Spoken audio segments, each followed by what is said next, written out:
Okay, folks, welcome back. So we're gonna pick up where we left off last night, and that's these pieces of cork that we're making for the other palm trees, and it's still drying. It's mostly dry. I could probably paint it if that's what I was gonna do next, but we're actually going to add some rocks on here. It seems to work better after the fact than trying to get them in this material. So I'm gonna get my little container. I'm actually going to use this. Let me put this in first before I put the water. This is the matte medium, and it's like I didn't rinse this up before, so I don't think that's going to be an issue. I don't think this is going to come up and reactivate or anything like that. Let's take a look and see. Okay, this just peels right off. This just peels right off. So, if you forget to, like I do frequently, clean your area afterwards, no harm, no foul. This will remove that. And we're going to be under bombardment again. Man, these storms are now coming all kinds of days. Usually it's just in the afternoons, but night, morning. We had a lot of mornings this year. A lot of storms in the morning. That's unusual. Now, hopefully it won't interrupt our feed.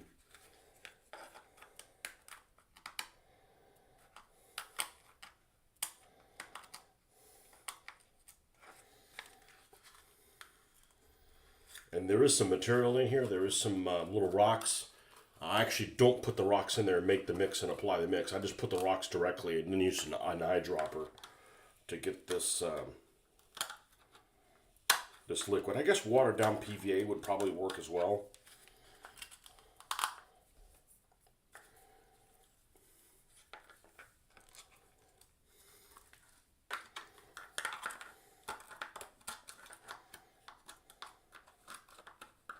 That's good enough.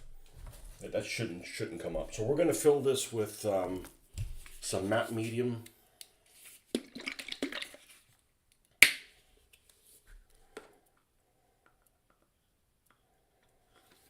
About that much. And we're going to fill probably equal parts of water. I'll be right back.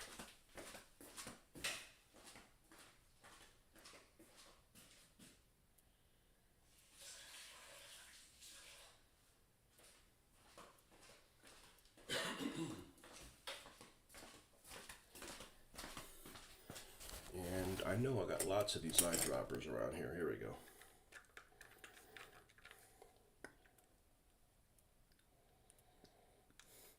Maybe a little bit more. We do have a bit to do.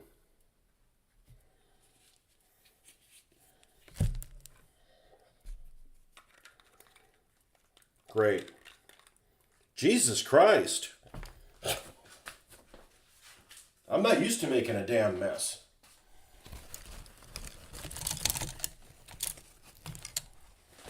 All right.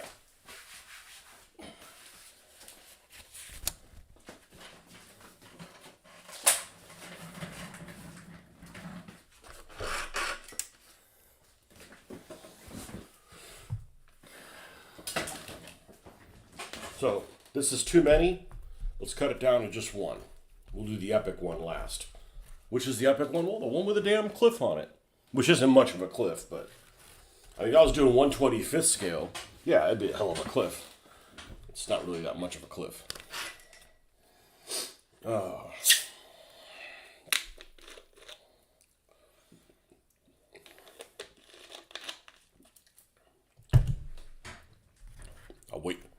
I'll wait till some folks come on here and this cork isn't sealed or anything.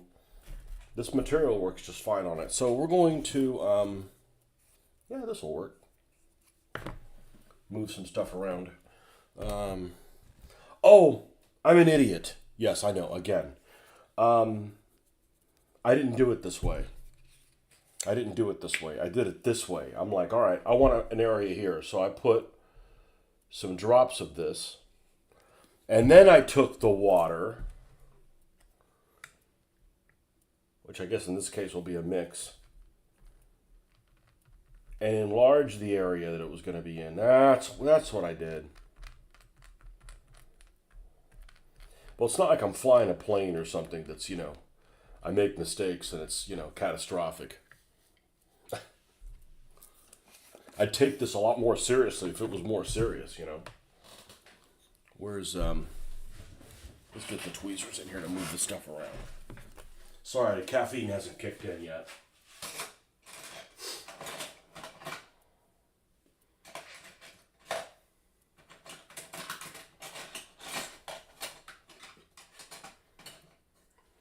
I can never find the good tweezers. Problem is I have so many tweezers that suck, but only one of them that's good. And I'd buy more of these good tweezers if they weren't, an arm and a leg. Well, we'll use these rubber ones that are shitty. They aren't very good.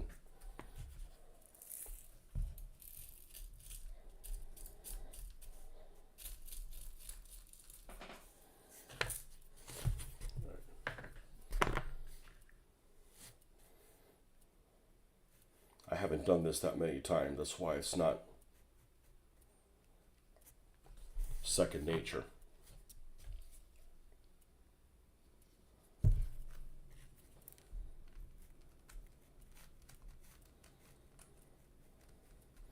And this actually holds them in place really well.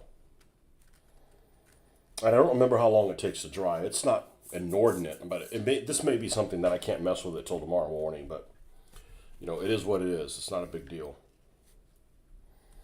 It's not like we had elaborate plans to do something with this today. All right, and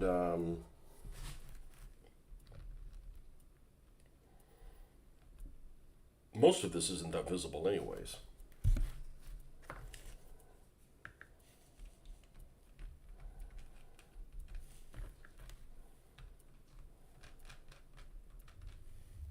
Here it is. Bombardment.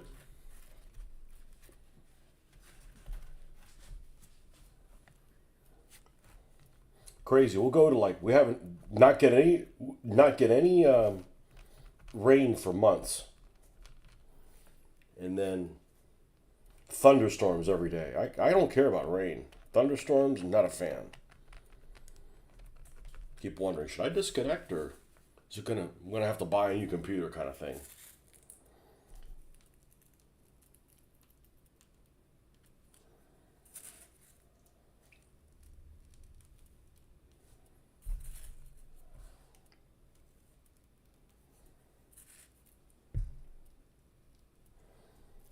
I don't know where I got this from. Somebody gave. Oh, this is the one from the. I thought this was the. Oh, this is the one that somebody gave me. Yeah, I don't know where I got this little gravel from. What's up, Ben?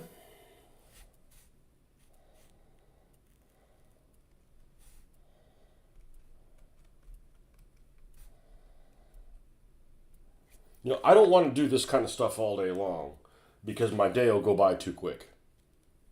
And I've noticed that, those days where I've done a 10-hour session seems like an hour and a half. I don't want to psychologically have that short of a weekend. So I try to mix it up.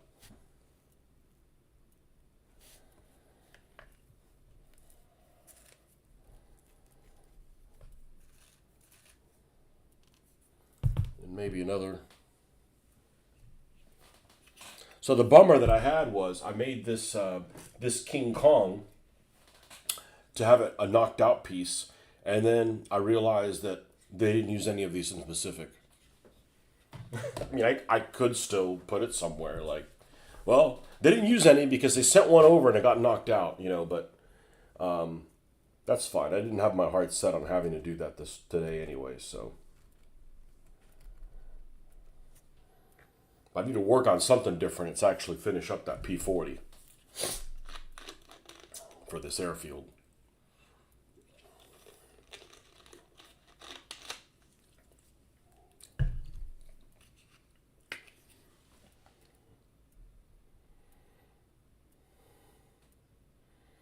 What you working on this morning, Ben?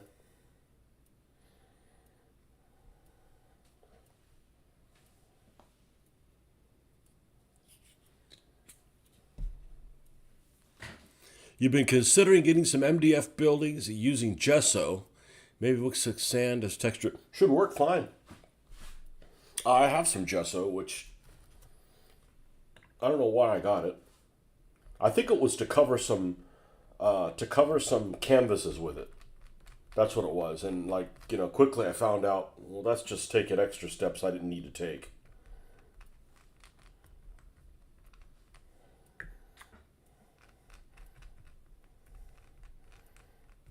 Should work fine.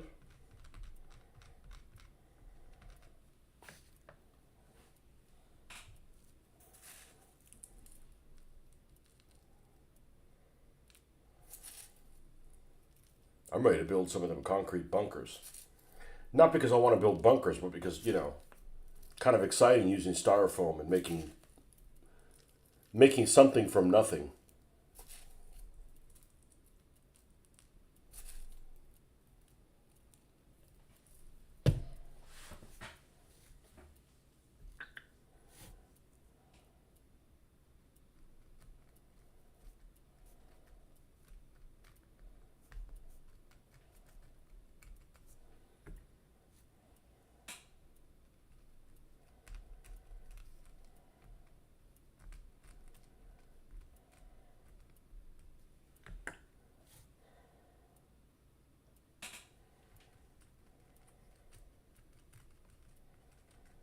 Making something from nothing.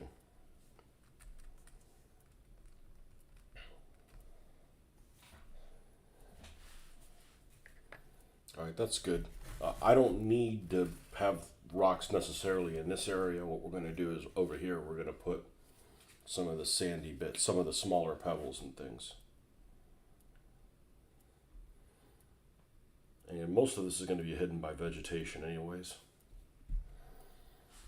That's really not that big of a deal. Working on some English Civil War figures later from Lancer.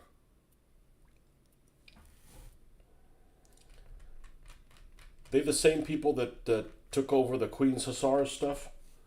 The Lancers buildings and stuff?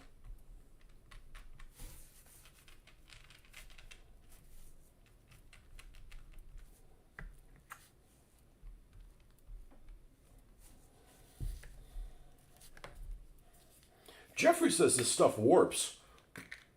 Maybe he got the bad cork. I don't know. I guess I haven't been that abusive to it.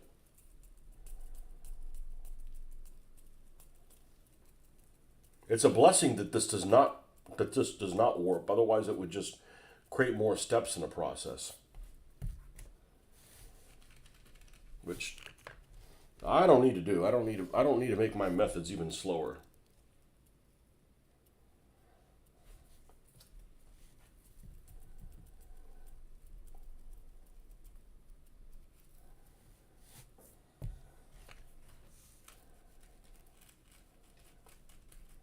That's the only thing I don't like about this is you got drying time issues. You work on things with a hot glue gun, bam, you could just keep working on them immediately. Building models, you could just keep working on stuff. But this drying time stuff, well, that's why you got to hop around. And I'd rather not have to hop around, but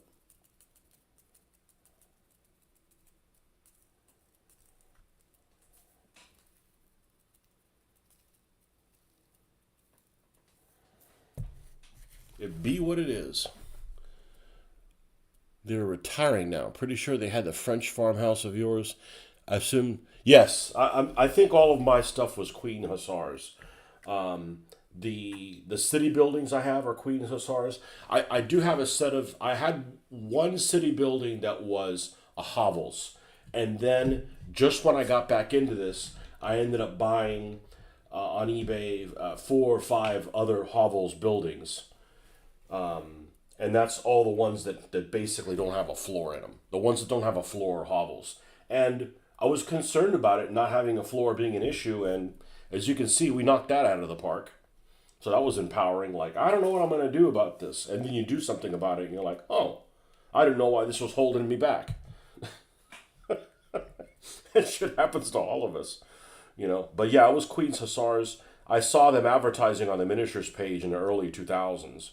I ended up buying that stuff. It was relatively expensive at the time. I don't remember what it was. And I'm glad I did something with it. I just have the two city blocks to do, which now that I have several examples of things that turned out in a way that make me happy, I'm looking forward to doing. I also have I have a mat that's rolled up and is extremely incorrigible because it's thick and it's like a rubber mouse pad. Is the best way to describe it. And I got it at a Christmas house, probably about as long as I've been married. So almost 25 years ago. Never did anything with it, and it's just a pattern that looks like stone or whatever. So I dry brushed a tiny little corner of it to see how it would work because it's already like dark brown, and it looks the part. So that's probably going to be some of the ground lay for some heavy city stuff, and then put rubble on it and stuff like that as well. Eventually, cork will warp. What? I'm not going to store it outside. So there's nothing I can do to prevent that, huh? Well, it can be after I die. Then I won't care.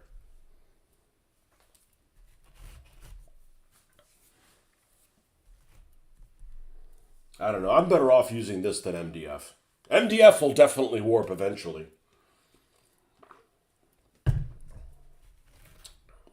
Okay, I think that's enough for this one. I figured I'd rub the lamp and the genie would show up. Jeffrey, Jeffrey, Jeffrey.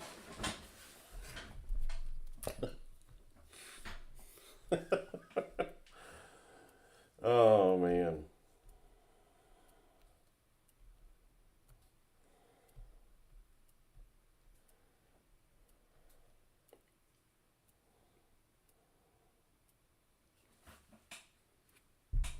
One of the takeaways from that Vallejo thing, not Vallejo, the MIG thing that I went to, that he was saying is, he made a point out of when you take paint out of the paint droppers, he made a point out of this. Don't pour it like this, like pour it like literally straight down to keep the nozzle clean. Like he mentioned that several times.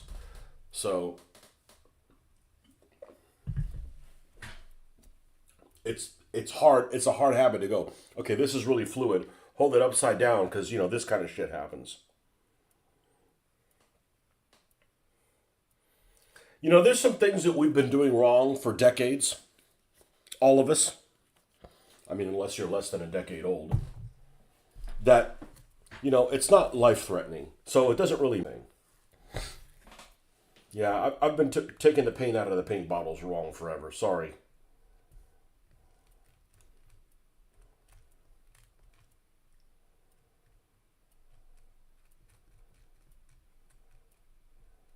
Be like, I wish I was a little younger because maybe I would have learned, because I never took a class for this, I would have learned how to type looking at the screen and not at the keys. I don't hunt for the keys. I use most of my fingers, but I can't look at the screen and type. And even though I still type faster than I write, not that I'm a slow writer, it's really frustrating to have to go back and proofread all your stuff. Especially if you're a bit of a spelling Nazi. So, I don't like to write because of that. That's another reason I don't like to write. I can't look at the screen. I never took a class of it. They didn't do that. They probably do it now. My daughter can look at the screen and type away. I can't. So I have errors of misalignment. I'll have all the letters there and I'll put an N before a G or G before an N. It just, another thing to be disappointed in myself in.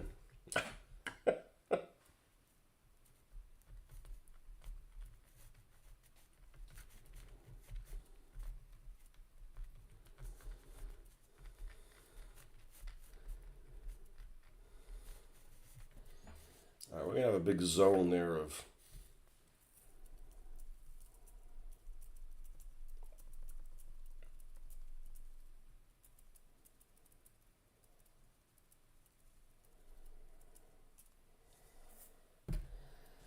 this stuff. This got held down really well. And I wouldn't have thought to do this if I... He calls it Miniature Dork Universe. And then it's also Dave's Super Channel. I'm like, okay, pick one. You know, I just named mine one thing.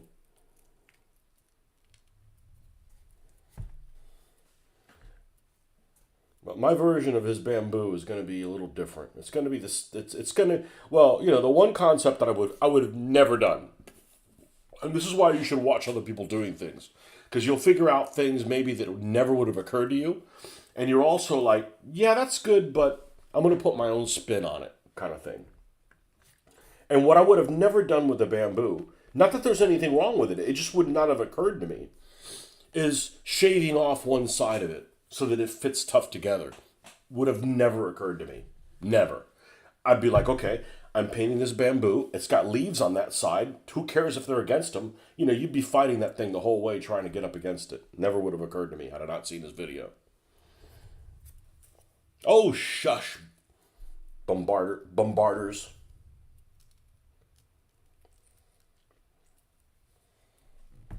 Although I still prefer it to be raining and storming on the weekend than on the weekday. Not too much work on a weekday to be dealing with that stuff.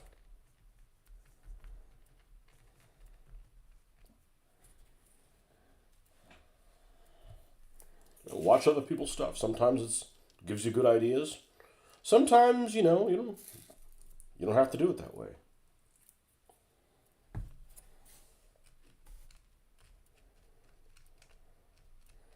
There may be something I'm doing that's, you know, incredible. Would have never occurred to you. There may be something I'm doing that's stupid that you would never do. I don't know. Maybe in equal parts of both. Hopefully it's more brilliant than stupidness. There's enough stupid people in the world. I don't need to join them.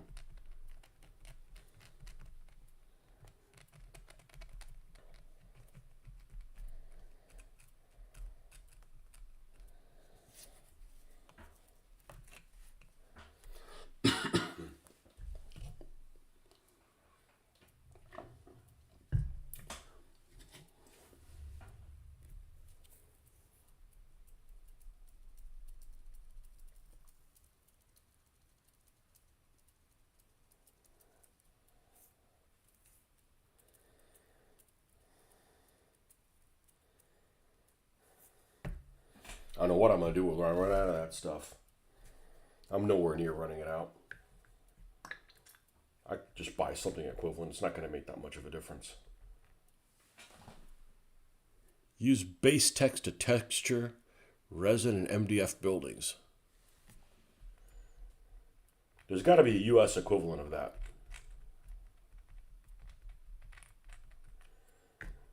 I was going to buy the US equivalent of rubberized horsehair, which the closest thing I could come up to is that coconut... I was going to say coconut weave. The stuff, they have these like freestanding, almost like a basket. Hell, those things always remind me of like a pita bowl that you can eat. You know, like you can have your salad in a plate, in a bowl, or you can have it in a pita bowl that you eat.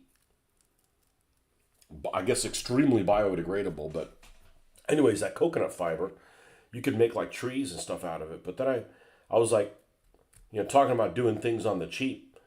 I didn't want to spend $12. I'm like, oh, how is the hell is this $12? I didn't want to spend $12 on something that ended up not working out, you know?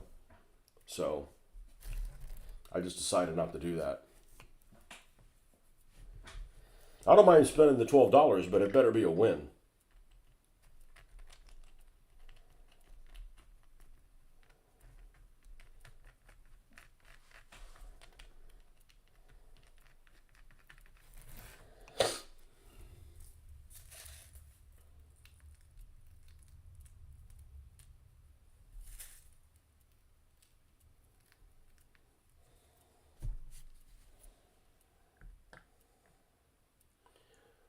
And the internet's really been pretty good here. One of my concerns about moving to this place, I didn't think the internet was gonna be as good as it was at home, which it took me decades at the other house to get a decent internet.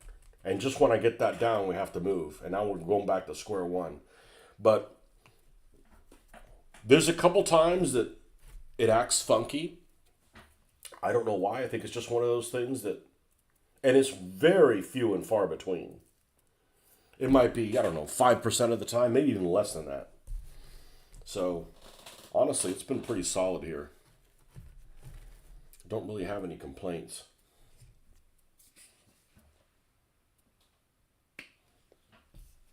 Thicker cork tape. What about cork that has multiple layers by a hot glue gun? Maybe the hot glue gun is a secret ingredient. I'm going to put so many damn palm trees on here, it's going to weigh this joker down.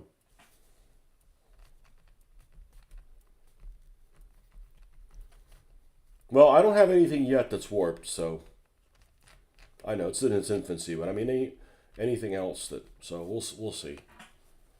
Maybe I'll get tired of this shit anyways and don't want to use it anyways.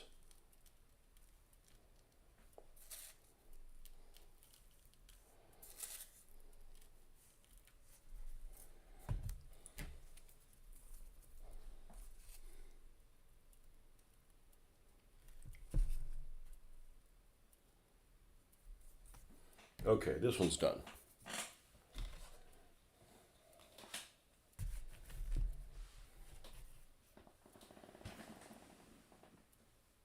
All right. We're going to leave Crag Hill for the last one.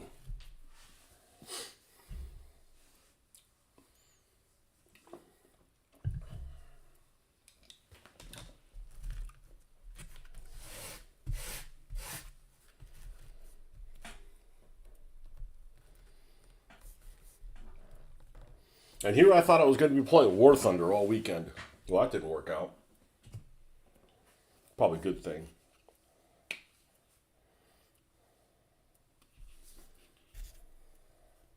And I meant all weekend, not like, oh, you're not going to play it at all? No, we're going to play it. Just, I didn't unlock a premium account like I thought I was. If I was going to, I'd probably try to make best use of that. So,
avoid cheap, crumbly cork tile. I didn't.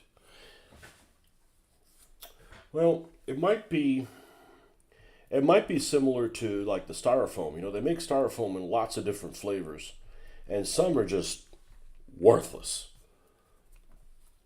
You know,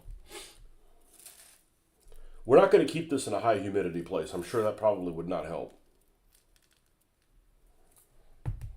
This is all going to be indoors. We're spending too much time building this to have this, all just go to shit.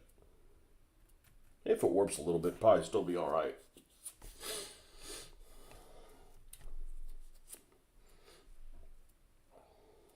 And now we got the case of the nose itch. What the hell, man?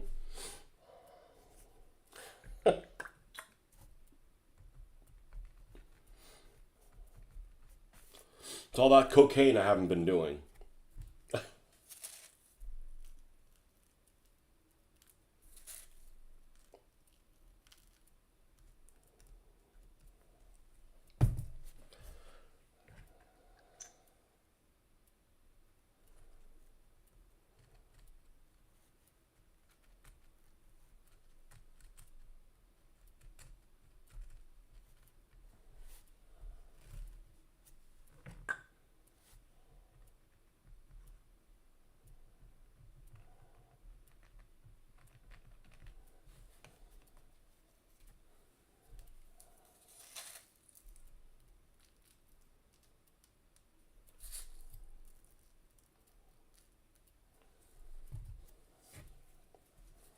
That's why I don't understand people that would like do this for other people. And I'm not saying help, but it's like, man, this takes a lot of your time. So, you got to enjoy doing it, not necessarily for the pay. I don't understand, seeing people that like, paint for other folks or.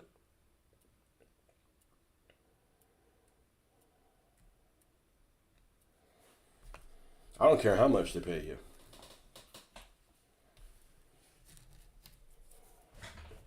I remember there was one guy that contacted me. He's like, "Hey, I want you to, I'll buy some of your DBA armies." This is way at the beginning. This is like 20 years ago, 15 years ago. I said, "Oh, I'll pay you twice what they go for." I'm like, "No, they don't have them to play the game." You're basically like, I got top tier skills and you're paying me 50 cents an hour. Like, no, thanks. Hey, what's up, Hoffman? Hey, Marcus, there he is. What are you hiding?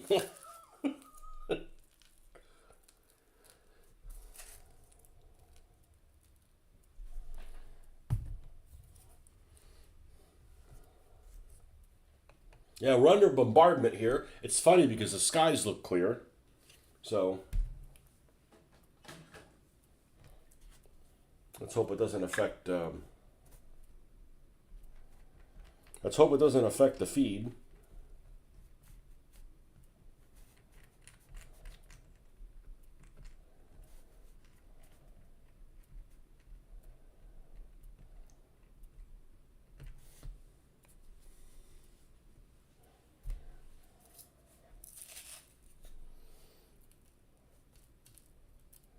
With any luck, and this is a bit of luck, I may be able to spray paint this. I may be able to. I say spray paint, but we don't use spray paint anymore. I may be able to airbrush this tonight.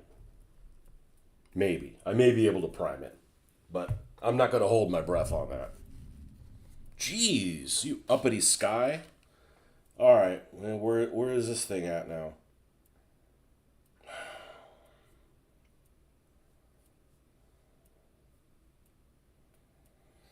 Rain, heavy at times for at least 60 minutes. I don't care about that. How about lightning?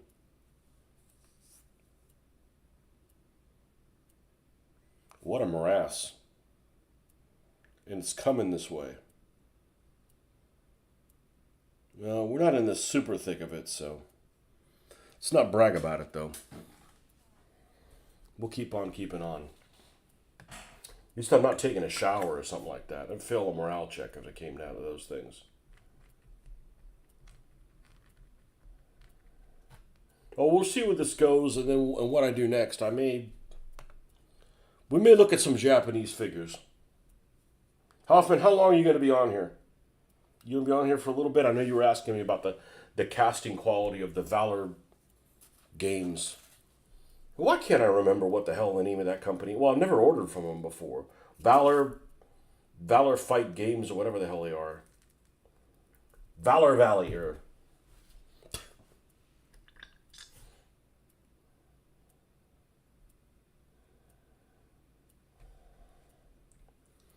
I got a block forgetting how to remember that. Plugging on these chindits and kaching. You keep inspiring me on the terrain. That's next year's project. I'm sorry. Hey, Hoffman did something last night and he inspired me. That's what we're here for, man. That's what I love about this hobby. You see something like that's pretty. Oh shit! I could have been doing that all along.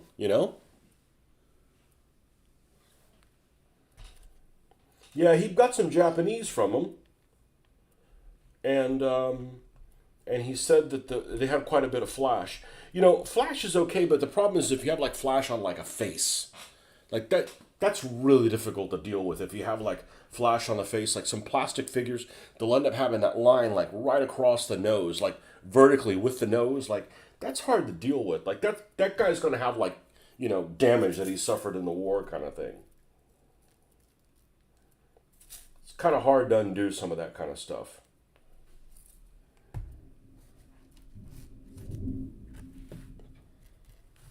You guys do hear that, right? Like 25-pounder battery opening up on us.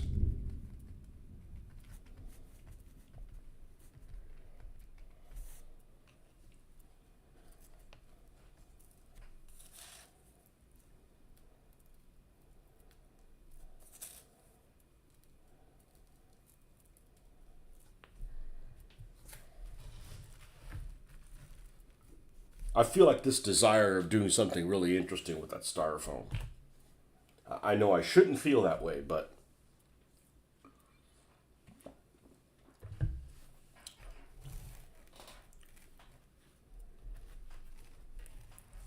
maybe I'll allow myself to do it if it's for the Pacific. And see, my goal is to have so much cool terrain done that I can't walk away from painting figures for the Pacific. If I paint figures for the Pacific and have like a platoon, and then the next thing you know, oh, well, I don't have any terrain to fight over. I guess I'll go back to Europe. You know, I'm trying to do the opposite. And I think the Japanese would be great for, you know, NPCs.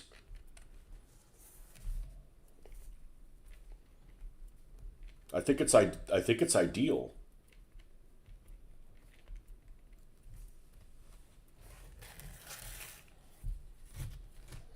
And I don't care if there aren't any stats for face of battle for the Japanese. We could make that up. Certainly the vehicles and the support weapons.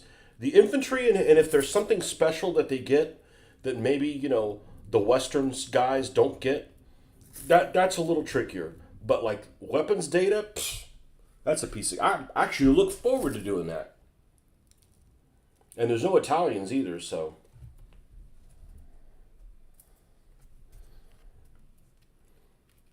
And it's not like you have to sit there and do like, okay, well, we're going to use some Japanese, so let's do every single weapon for the Japanese and put them in there. No, you could just do the ones that you have. You know, like we're going to use a 70 millimeter infantry gun. Okay, all right. Well, what's that equivalent to?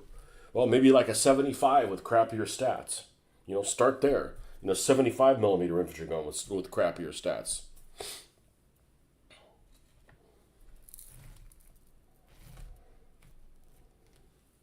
You know, look at the burst radius of a 50. Look at the burst radius of the 75. Is there a burst radius between them? No. Okay, well, probably go with a 51.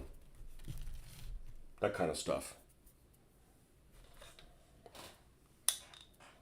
Okay, this one's done. Now Crag Hill.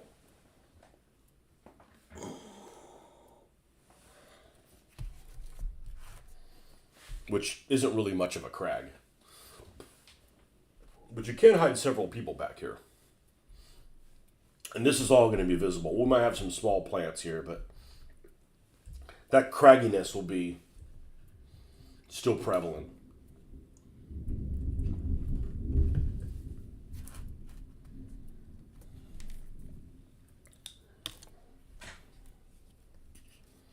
All right, this one's going to have a lot of this.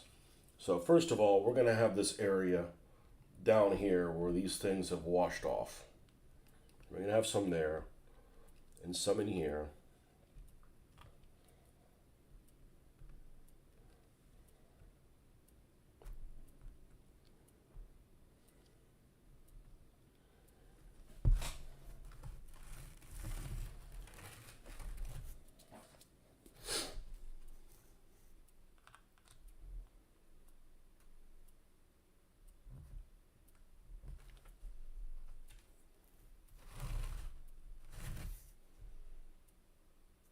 This is a mess.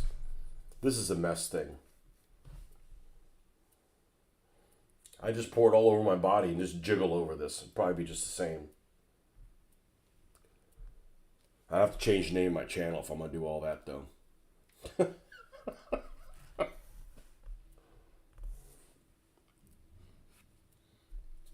right.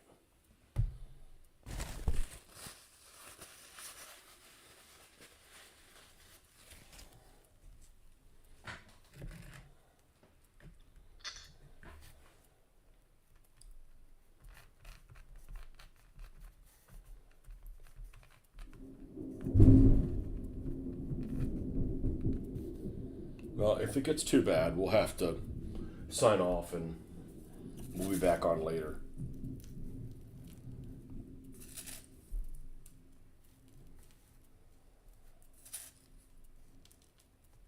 Yeah, the only thing about the styrofoam is I don't have a way to cut it that doesn't make a mess.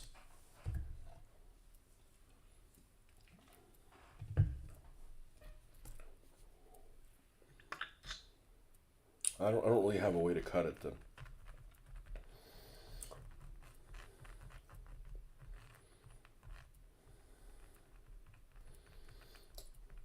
I bet there's a way I can use the hot glue gun and styrofoam working them together, and there's a way to make it look damaged and look pretty darn good. Yeah, it's very rare to have a lightning storm at 7:30 in the morning. It's very rare. It's even rare to have rain in the morning. It's usually an afternoon thing. Same thing. It's unusual to have it like at night, like while you're sleeping. Like it just usually does. Does it happen? Yes. It is unusual though. It's more of a 2 to 6 p.m. type of thing.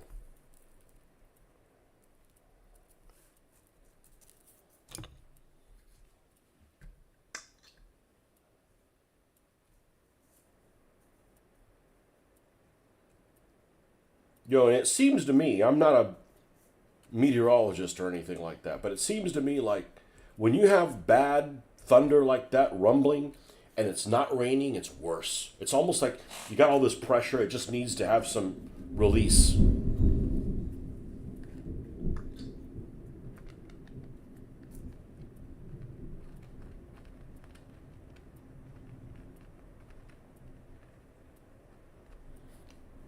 right, we're going to put some of this up here,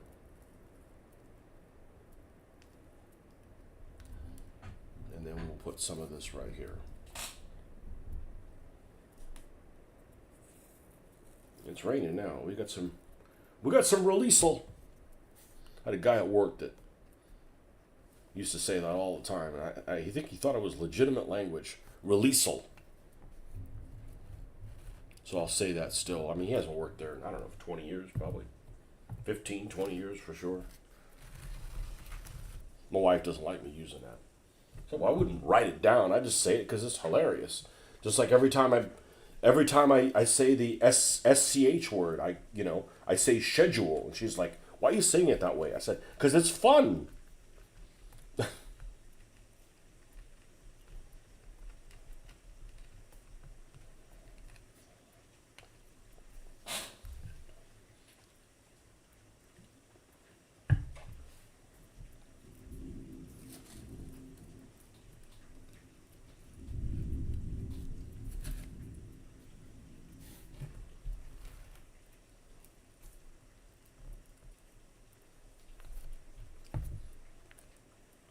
And then I think we're going to stop.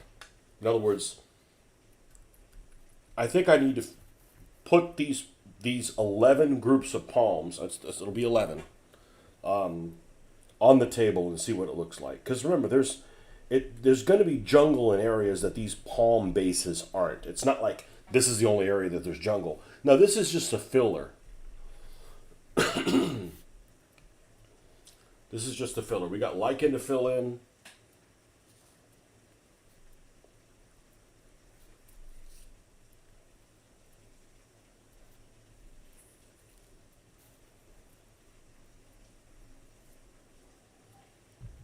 I could probably turn that little.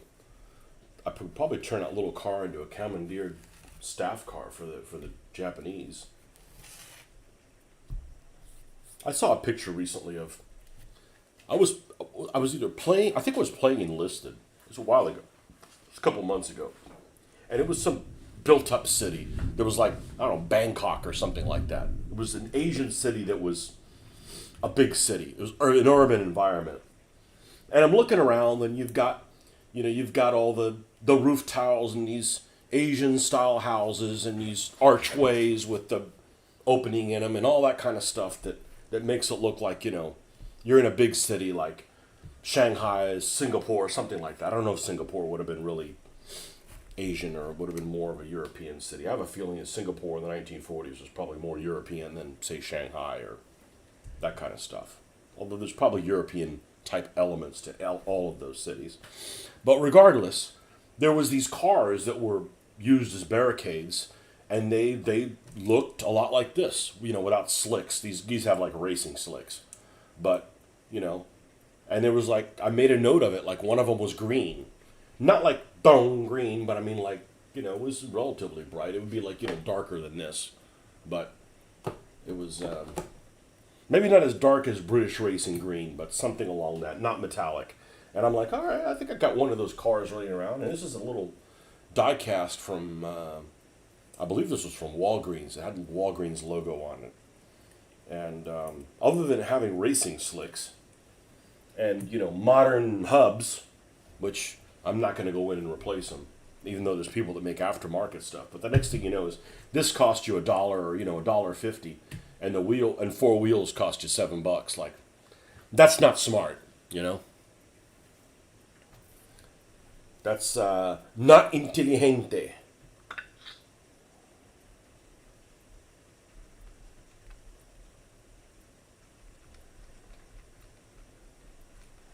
But yeah, Hoffman. After we talked about the Japanese, I decided to fly around with the War Thunder a little bit last night, working on my Japanese line, which is still in its infancy. And one of my favorite looking planes, and I was mentioning this to Don while I was flying around. I really like planes that have, jeez, a split tail. And by a split tail, I mean something like a B-25. Except, I find the B-25 really unattractive. Now, later versions of the B-25, they have a closed-in front nose area with all the guns. They look okay. But the standard B-25 with like the,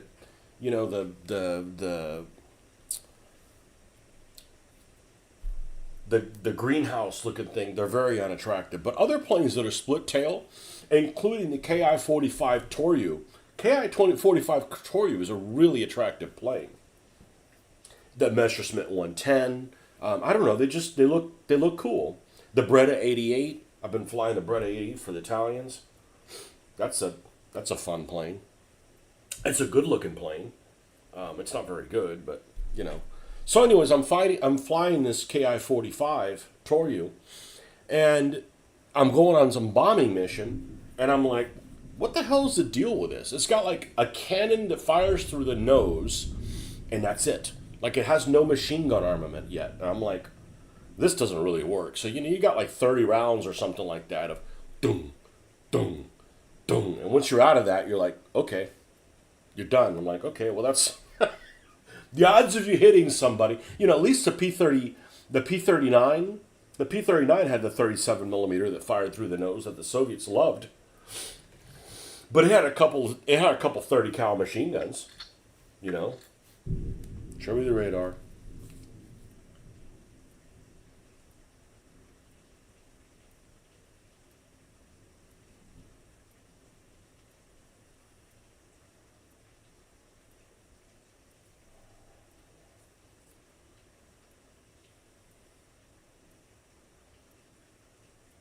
I got nothing.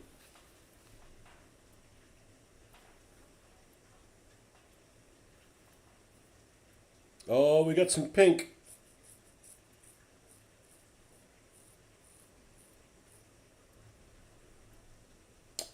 Yeah, we got some bad shit.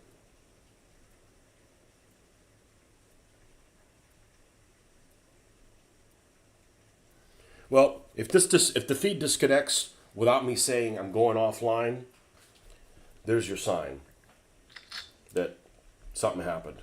So hopefully that's not the case.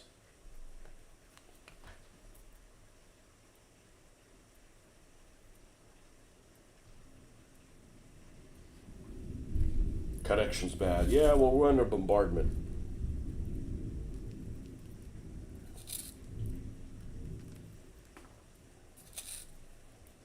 Yeah, there's a lot of planes that I like, regardless of how good they are. Those are two totally different things. Like, I may like this plane, and it might be a piece of crap. That has nothing to do with it, you know?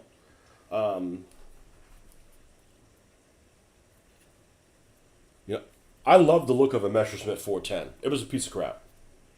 But it looks cool. It's unique. It's like a flying frog. It kind of looks like a flying frog to me, anyways.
Oh, yep, that was a power flicker.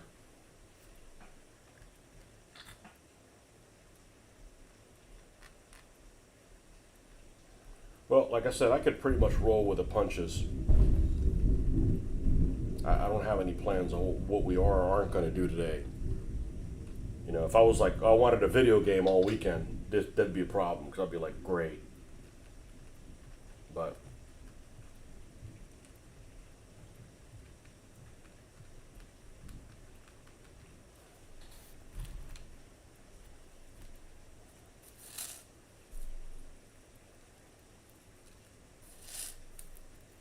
let's see if we can knock this out before we run out of light.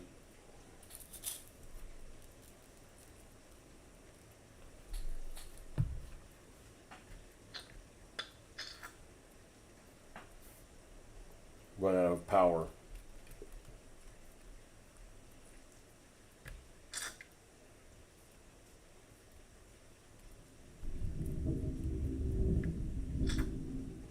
Very unusual for this to be happening at this time. Very, very unusual.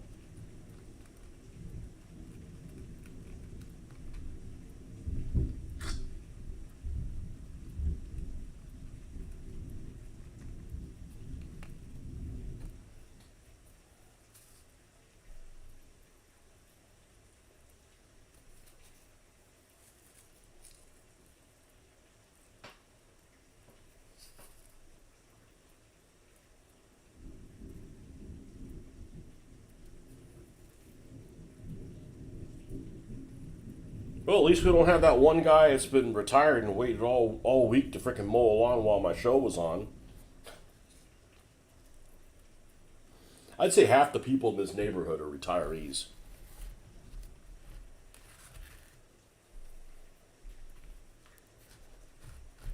You're just jealous. I fucking am. Yes, I am.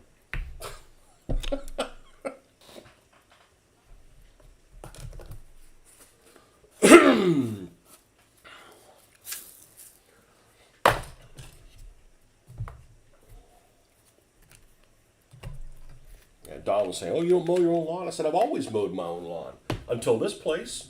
There's like an acre here. Like, I'm not buying a riding lawnmower that costs multiple thousands of dollars just for the privilege of mowing your own damn lawn. It takes too much time. Yeah, next thing you know, it's like, well, what do you have time to do? Go to work and work on the lawn." I'm like, fuck that. Who's going to build my hobby stuff? Oh, you just get somebody to build that for you. I said, how about I get somebody else to mow the fucking lawn?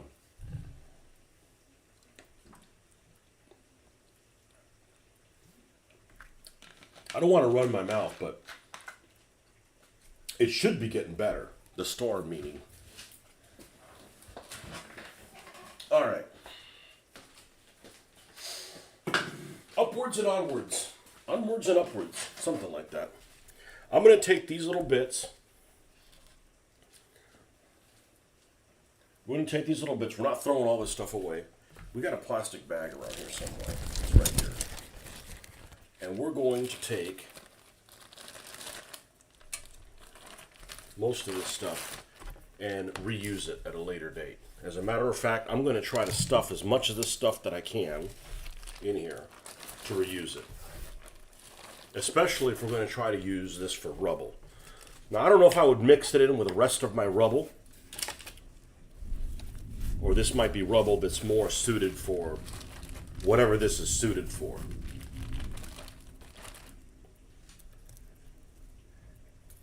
Your yard that big? Yeah, it came with a house. It's an acre. It sounds like it's really big, but it's the size. It's the size that every yard should be. You shouldn't have that. I mean, if you're going to have a house, you shouldn't be that much closer to people than that. It sounds like a lot. Now, you could mow it with a push mower, and it'd take you 6 hours. You know, by the time you're done with everything. I just don't want to give up 6 hours every other weekend while you're in the sun getting, skin cancer. So, but I've always mowed my own lawn. It's not like, oh, you're too hoity-toity to mow. No, I always did, even as a kid. Mowed my parents' lawn and stuff. Did I like to do it? No, but it's just something you did.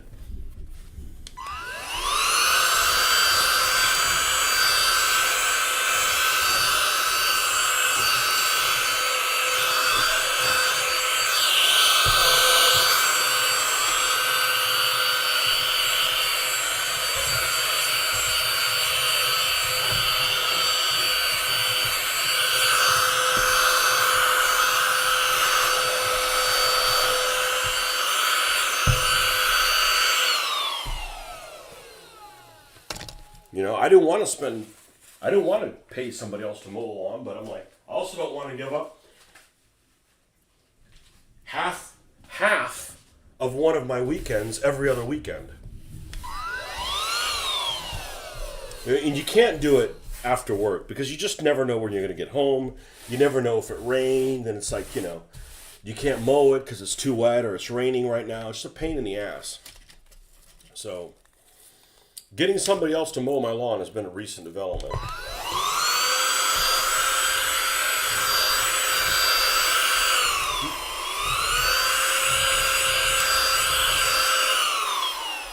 All right, what do we got here? We got some paint colors here that we don't want to throw away. Japanese names. All right, let's get this out of here. Get on out of here. All right, this can go back and get recharged.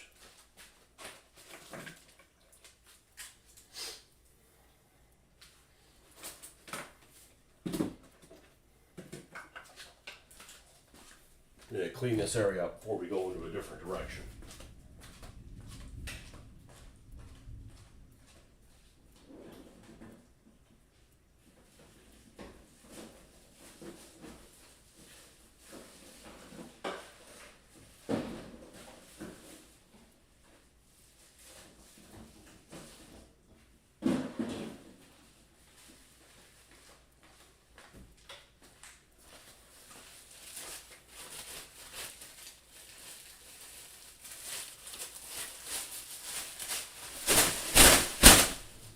We're going to clean this area up and we'll take a look at some of those Japanese figures that we were talking about. If the Hoffman's still here. I know which guy I know which guy he just painted.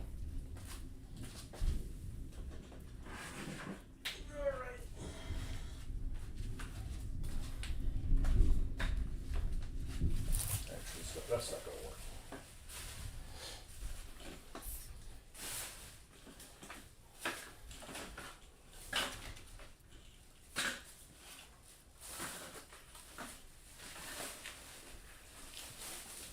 Yeah, I don't have have anything to cut styrofoam with other than... I don't have anything to cut styrofoam with that isn't going to make a huge mess. Let me quantify that. And I just don't feel the need of buying a hot glue, one of them hot wire cutters. This will go here. This will go here. All right, let's look at the Japanese figures. It should all be. They are all in one place. The question is, where's that place that they're at? That's Russians.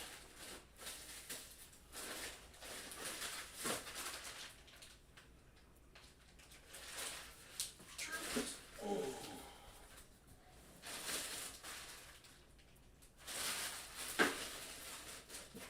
Should be a relatively small bag. I don't have that many of them.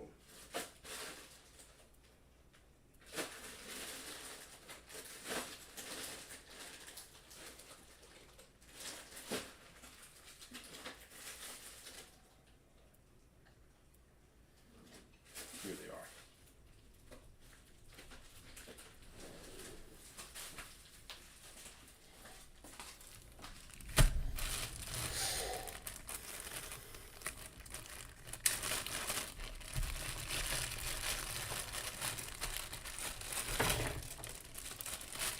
See if I can find that guy you painted and see what the casting quality is on this guy. Where's a piece of stickum that went in there? Now, unfortunately, when I got these guys, they were cast in a really soft metal, which means that you got things like this. You got like, they're not really soft, but softer metal. You probably painted this guy. Is this the guy you painted? Like I'm doing a magic trick. Is this your card? With a helmet pushed back? See, that might be. There's not a whole lot of guys with a helmet pushed back. That may be the only Japanese guy with a helmet pushed back. Yeah, it's like this guy with a rifle. This is this guy's rifle. It broke down. It broke, you know, so... You know, somebody else makes these guys. I paint all these guys up, and that's all I got left. That's fine. You know, this is a really cool figure, like a squad leader type guy. Yeah, it's him. All right, let's take a picture of him, and I'll show you my camera, and see if he doesn't have a lot of flash on him at all. And what I really like about these figures, more than most people's figures, is there'll be folks that make figures. SHQ is famous for this. SHQ will be like a group of like riflemen or whatever, and they all have the same equipment. So every single guy. So like if they're supposed to have like if you're doing Germans, you got a gas mask canister and a bread bag and an entrenchment tool and a dagger and you know. And all, that's kind of like the standard stuff that you've got the little leather pouches that the clips. Yes, I do mean clips this time. That the clips for the Mauser go in. All that kind of stuff. That's the standard equipment that the Germans have. And every single one of the figures, at least the ones that I bought, have the same equipment. Like maybe all of them don't have the gas mask, but have all the other stuff, or so every single guy is different. These figures, every single damn guy is different. Like this guy has, I don't know the Japanese equivalent, but he has different stuff on his back than this guy, and this guy has different stuff on his back than this guy, and they're all like, they all have like personality. So let's see if I can get a picture of this guy, and I don't know that he has a very distinct Japanese face, but... So this sculptor, now that you've seen those figures, that sculptor that did these figures is the reason I do this scale. It had that much an effect on me.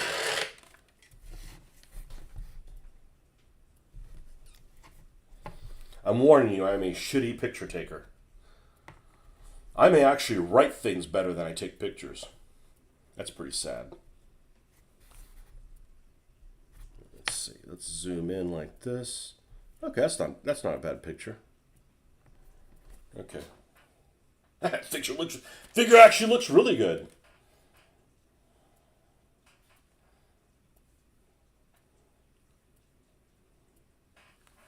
Actually, he does kind of have an Asian face. Actually, he looks a lot better here than he does in real life.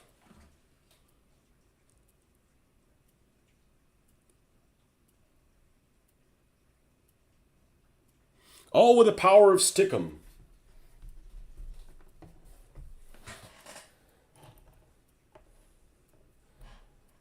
This guy's great. This guy's great.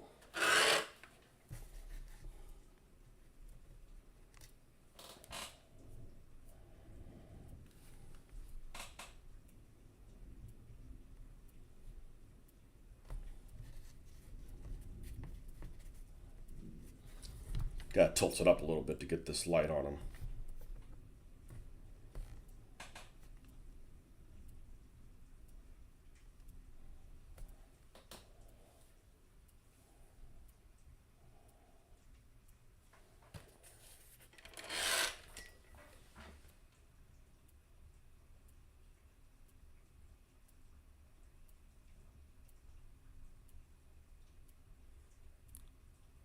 Signs say all you can eat, not you eat all. Yeah,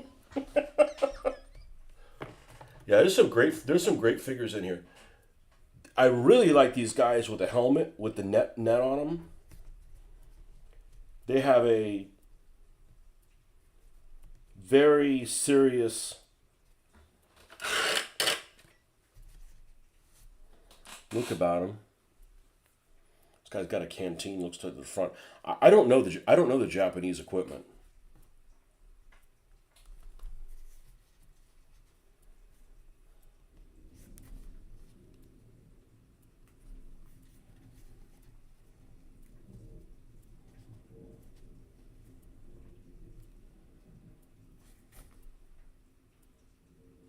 Well, that doesn't look very good from that angle because he's actually has damage that he suffered to his leg.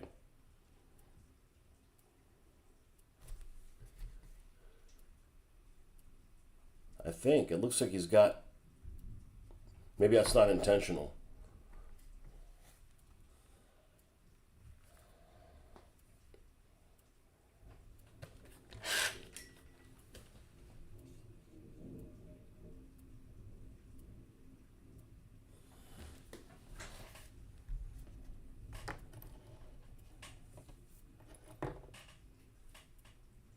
This guy looks great. There's some great figures in here, and the guys that Marcus gave me that are plastic figures, they look great too. They're a little bit less robust because plastic figures are more realistic shaped than these exaggerated guys. I love the guy with a bugle.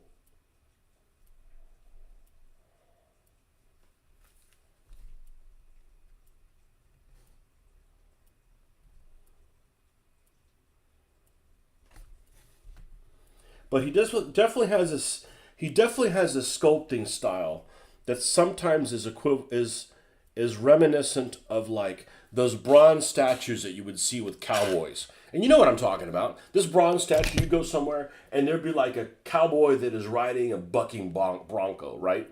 And it's about this big cowboy's about, a foot and a half tall, and it's cast out of bronze, and it's got edges. It's got sharp edges on things. Not on everything, but something. It just so it looks like an oil painting, and I love the style of the stuff that he does.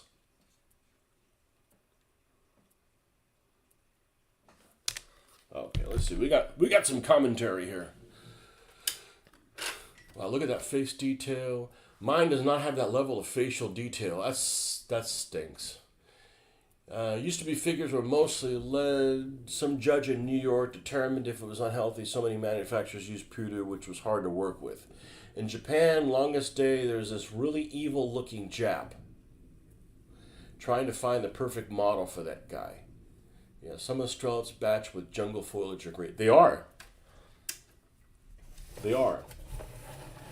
So, speaking of which,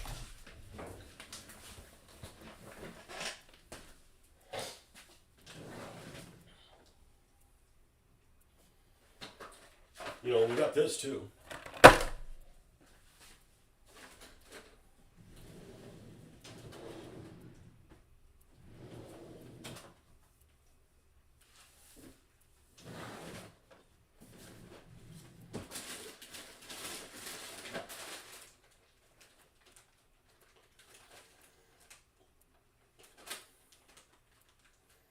These are Japanese, these are Japanese, these are Japanese. I didn't know you gave me 3 sets of Japanese. I got 3 sets of Japanese.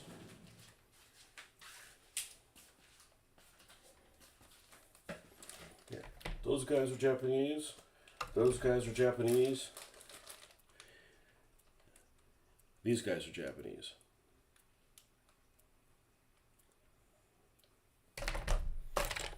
So, 1, 2, 3.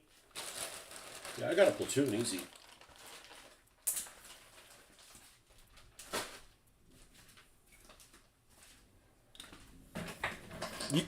There's only one thing I dislike about plastic figures. And that's even with, I don't even know if they're durable yet. The flash is a pain in the ass to cut off. It really can be. Now, some of these figures don't have much.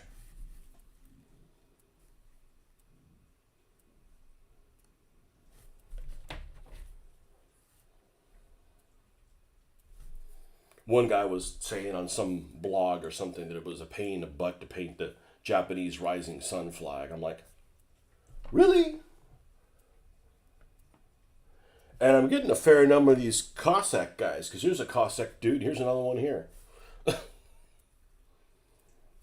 Yeah.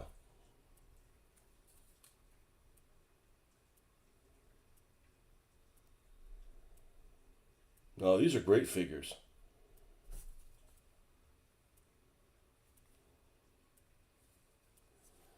Great figures.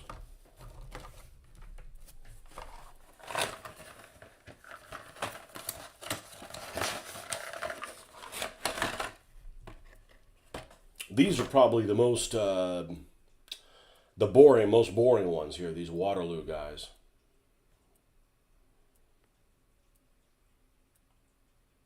And just like that, we outlasted the thunderstorm.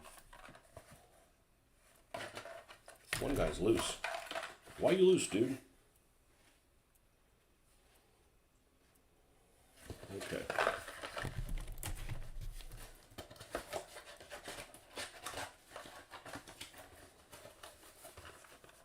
All right.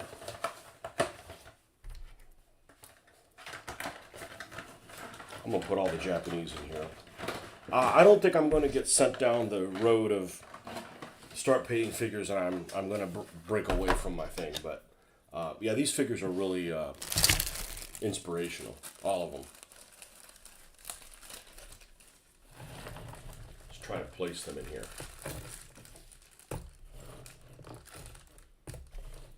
But now, what is the name of it? Valor Who Games? Battle Valor Games? Whatever the hell they are. At least they're available. Alright, I'm going to use the little boy's room. I'll be right back.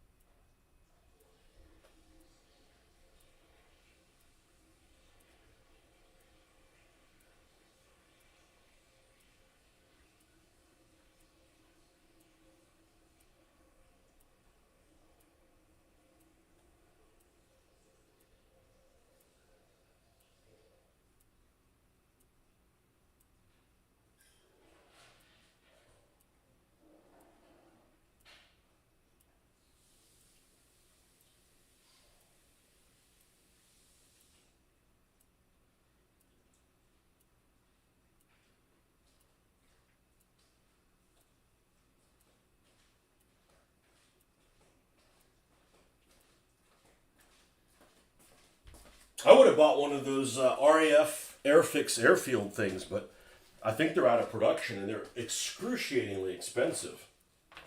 Which apparently the same thing with this jungle outpost. I just lucked out and got my jungle outpost for, I think it was $8 is what I paid for it. That's what the guy wanted for it at the show. I think I made out okay considering how much those things go for. All right, we need to move these things off the floor. I don't know how long it's going to take these palm things to dry, but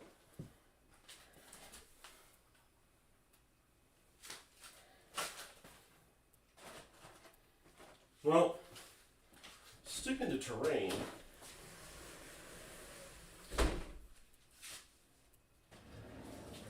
I think it's time to pull out.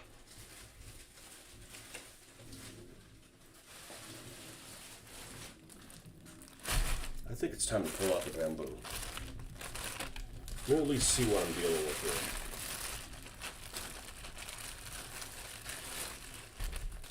That's pretty cool that I didn't return any of this stuff.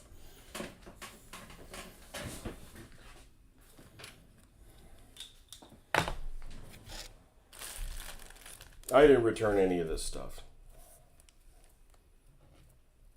Okay, this must be out of this group. Right. I don't have any little scissors like that dude had. So what I do have is a shitload of X-Acto knife blades. Or their, Chinese equivalent. You try to order X-Acto knife blades on Amazon, you get knockoffs. So I just said, fuck it, I'm buying knockoffs. I mean, if you're gonna get crap, you might as well just buy crap from the get-go. All right, so we got some tall ones. We got ones that are a little small, little baby bamboos, right? A little baby bamboo. All right, what do we got here? We've got, okay, we got this size down, which is this one, a group, none of the above. All right, we got one that, it's these. So these all this medium ass size. Okay, this one's here. We're gonna throw them all. We're not returning any of this shit. It's too late. All right, we don't need this for now. That's probably gonna be something we're gonna have all the leaves in.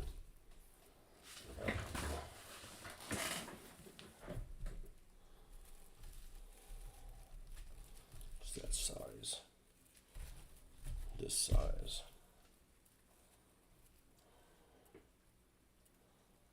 I guess this is these.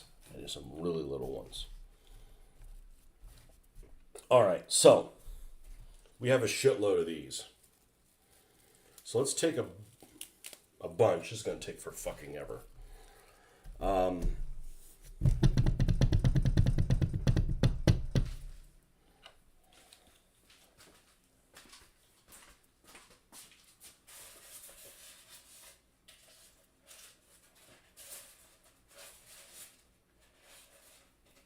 don't want to rip that. I may use that for part of a bunker.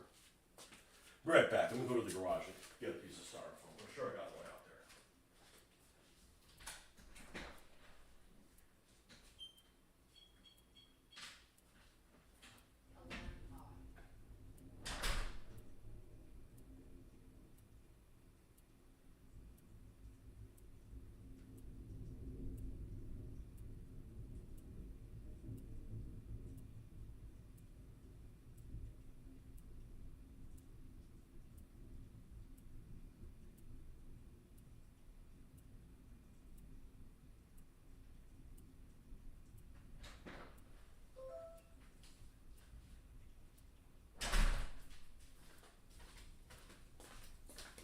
I may throw them all away.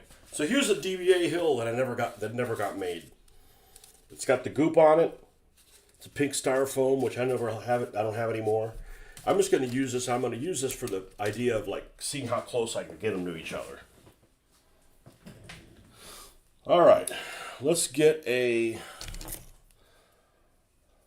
Let's use this blade and see how bad it is. All right, so I'm going to take some of this bamboo and we're going to cut, like that one guy said, we're going to cut one side off.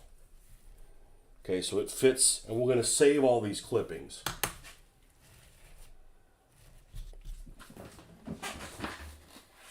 I'm either going to really enjoy doing this or I'm going to hate life.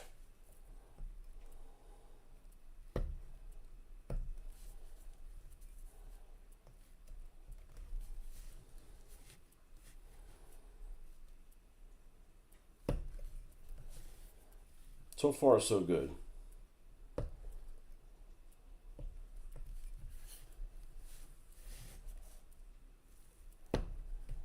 Yeah, I need to listen to a radio drama while I do this, like Hoffman was saying. But if there's any kind of a picture, I'm going to be like, what's that? And be distracted by it. All right, so we only have it on one side.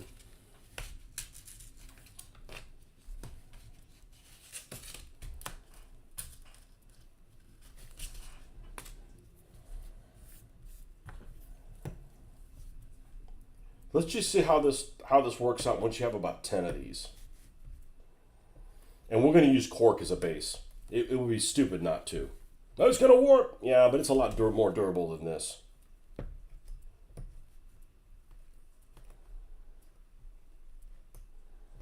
And I'm going to end up like having a corner clipped of this and have an issue.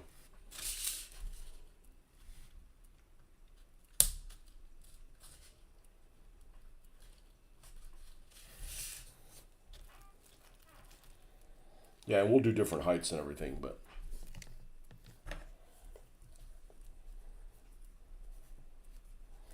so I think the fact that if I'm going to take a page from his playbook, cutting them so that they are, I'm having to tinker with them by using the X-Acto knife, and honestly, I think I'm quicker with this than doing the scissors, and I'm not dulling out a pair of scissors.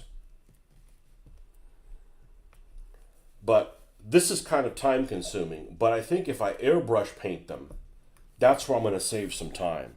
So in other words, assemble these guys all together. And then once they're assembled, then paint them. Not paint them individually and then put them together. I think if I allow myself to cut that corner, it won't be too bad.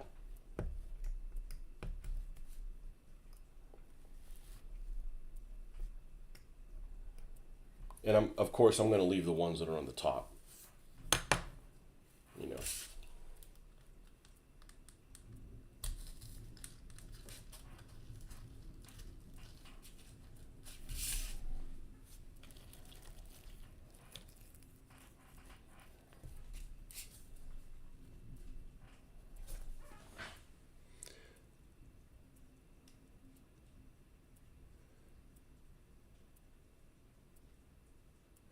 Yeah, I think the rubble is.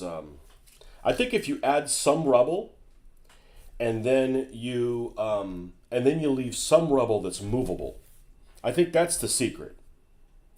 I got one guy that always puts on games over at the convention, and he does a lot of sword and the flame stuff. And for like roads, he just used sprinkles. So he picks up, he vacuums up his road, not vacuum it, but he recoups. You're going to lose some of it. You're probably going to lose 5% of everything you put down, but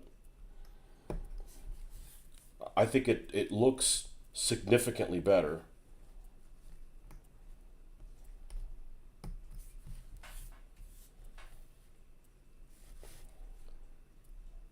But this would have never occurred to me. It would never have occurred to me like, take all off of one side. Now, we're just grabbing the ones that are the same height for now. And it may be that I do want to use styrofoam, right? So I'll go buy a sheet. I don't need very much of it.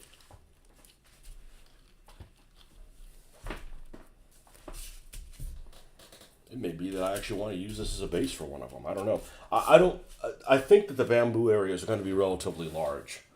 I don't want to do a little group like this, and then inside there's little stalks, and you've got, an inch of space around it. I want them to pretty much go almost to the edge of the base, whatever it is. At least initially, that's what I'm thinking. Now, do we improve upon this by standing this up? Maybe. Yeah, it's maybe better. Not if we're going to be slinging stuff on the ground, though. Not getting paid to bend over on the weekends.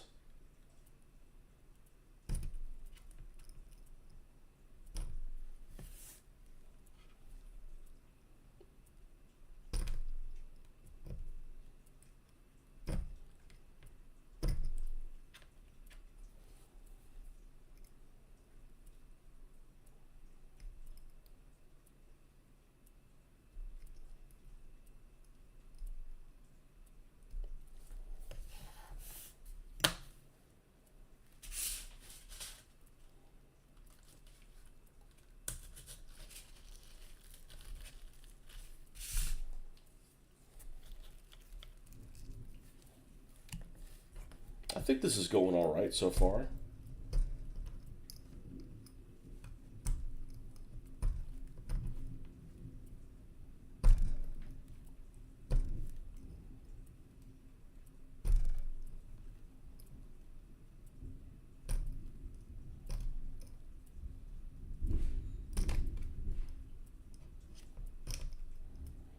How about we just let them fall and we'll bend over once?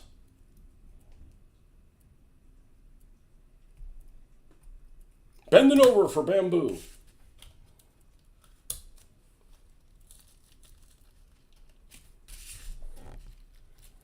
And I know there's different heights and we'll mix them in and all that, but I just grabbed a bunch of this.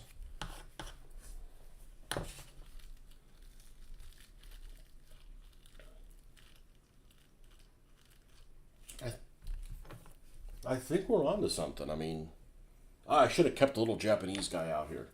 I'll do that. I'll pull one of the little Japanese guys out. We'll grab one of the plastic ones.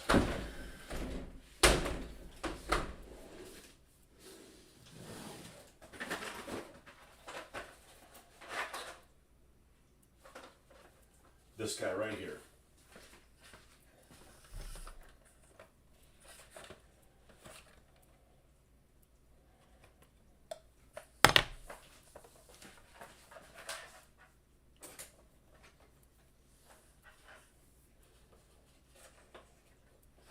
Good Lord. Would have thought it would have been easier.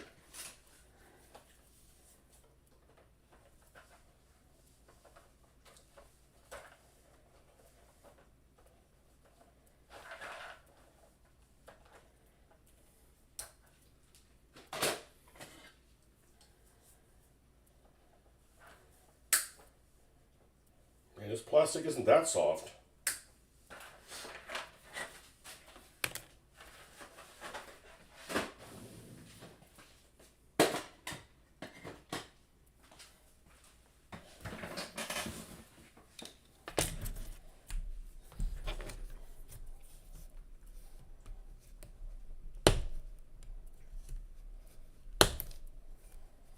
Alright, this guy with scrim on his hat.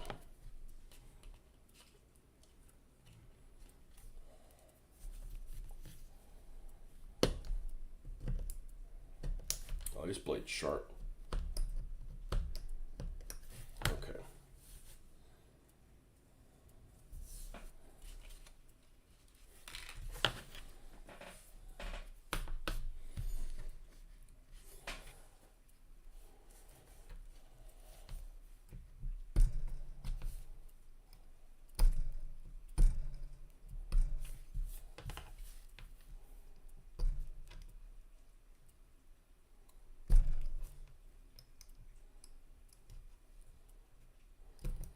So if I take half of one side off, it stands to reason that I'm going to have half of this foliage as ground cover. That's a lot.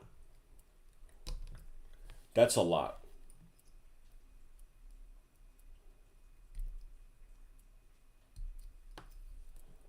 And we're going to leave this little bit at the tops.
And one of the guys I saw actually used like sticks for some of the other ones, and we're not going to do all that because these things are already painted green to some degree. So if I miss something, it's still going to be green. It's not like it's, that much of an eyesore.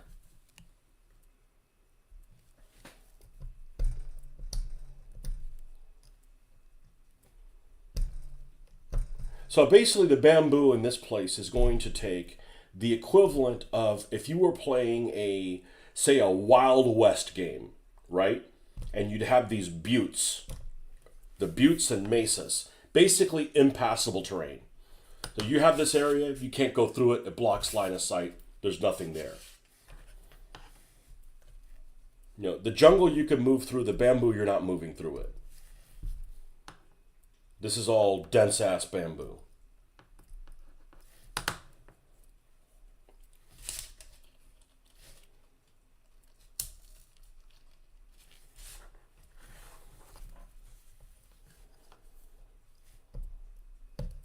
On my phone? It certainly was.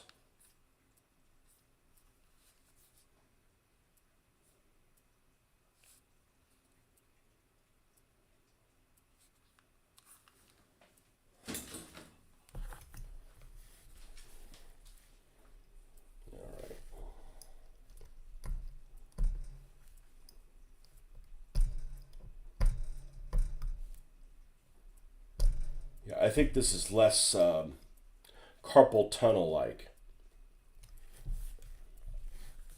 than using like scissors or something like that. And besides, I can okay, I'm tired of doing it one way. Let me mix it up and do it like this.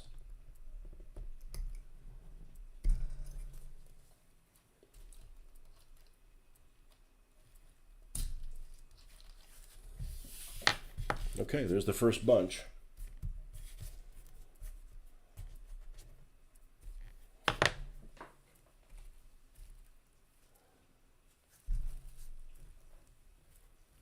All right, let's grab a few of these smaller ones and see how they work. Are they a little too flimsical?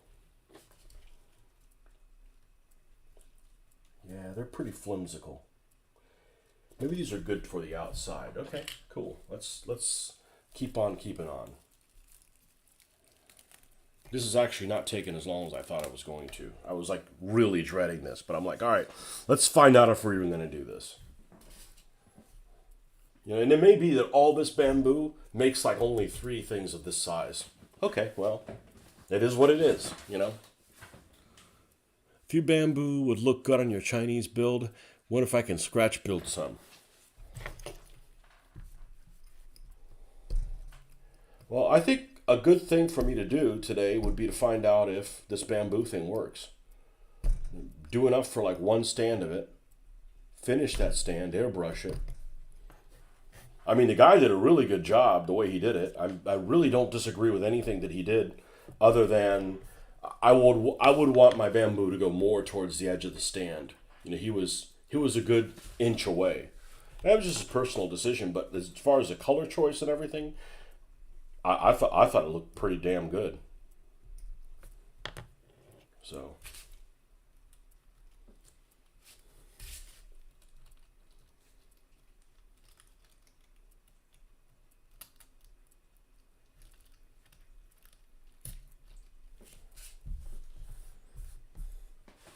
Yeah, I'm thinking this styrofoam is the way to go.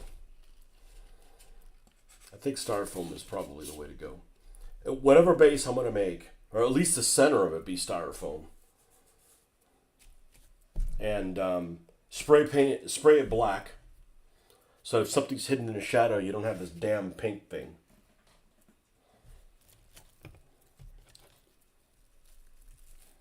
I think we're on the right track. Again, I wouldn't know that if somebody hadn't done a whole video how to do this.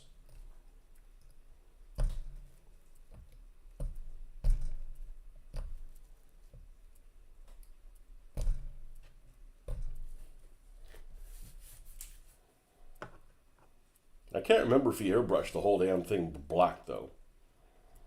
And then airbrush. He may have done that.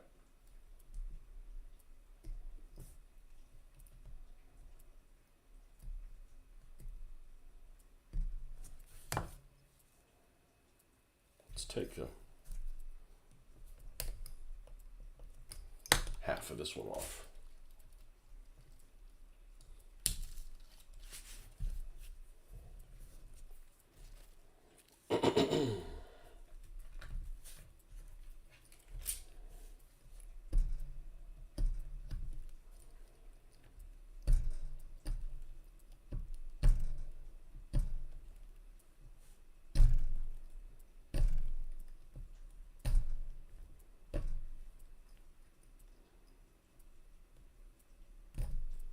Yeah, this is basically impenetrable terrain.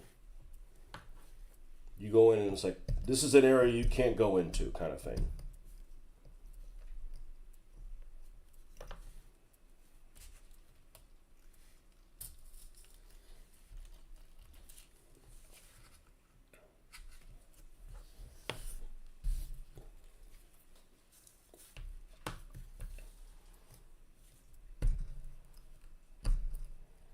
So the good thing is if this works, this kind of solid styrofoam is very hard to find now.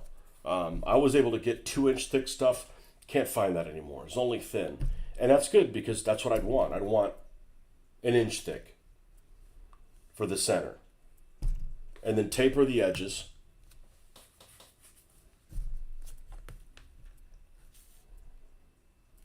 Like this would probably be fine. And just put this on a piece of cork. Just glue this onto a piece of cork.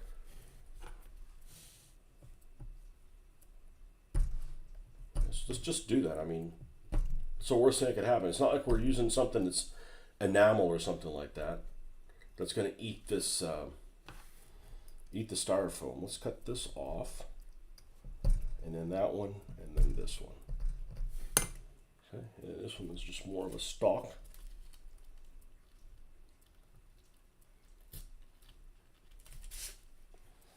I do need another beverage though. Put my glasses so I can find the refrigerator.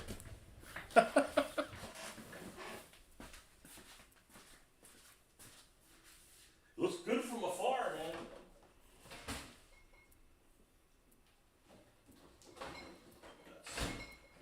It's purple drink time.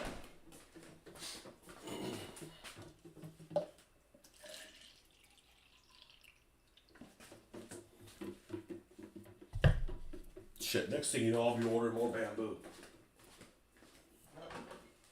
We're going to use what we have before we have to make that decision. It's certainly cheap enough.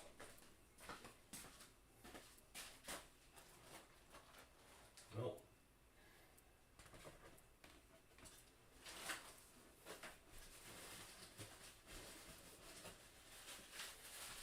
We outlasted the storms, that's a win. And I'm doing something I was putting off doing because I was worried about how it was going to turn out. Fuck you, ramming speed.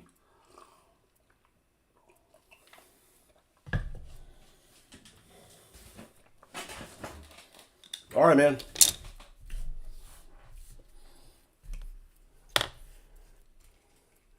Yeah, we'll have to cut these guys individually so that they lay flat. But honestly, cutting these little guys on this, I'd rather use this than the scissors. The scissors, you get tired of, you know, the same motions over and over again. The fact I can stand these up sometimes, you know, you get tired of that. You could, you know, turn them around.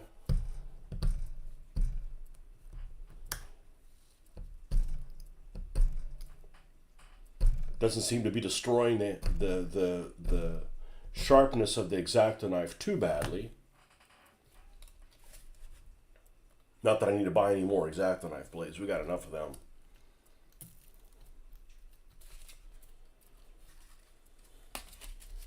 I don't know. It's looks pretty sturdy.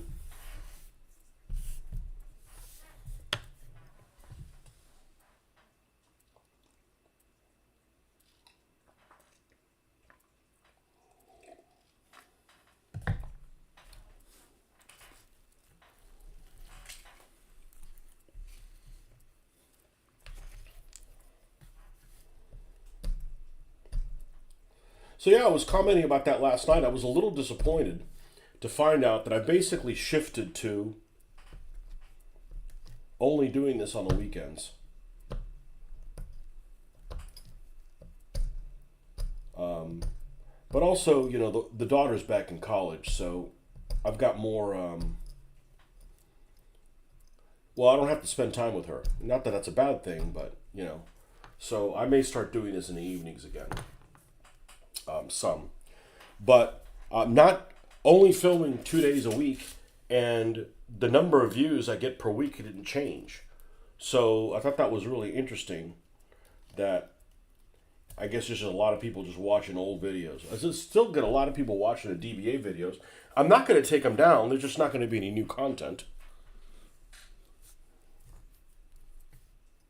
You know, I can't imagine that many people being interested in DBA, especially since I'm not promoting it anymore. Well, I guess maybe I am promoting it by it being on the channel, but I'm not actively going and posting things about it. Which is, you know, where I got worn out. I got worn out trying to do all that promoting and like couldn't even get people. Trying to make it real easy to get new players by, you know, putting on games and putting them on at shows and doing all this promoting, and like people don't show up for it. Well, worse than that, they'll say they're going to show up and then don't. So I'm like, all right, well, I'm keeping myself from doing World War II stuff by having to deal with that kind of nonsense. So.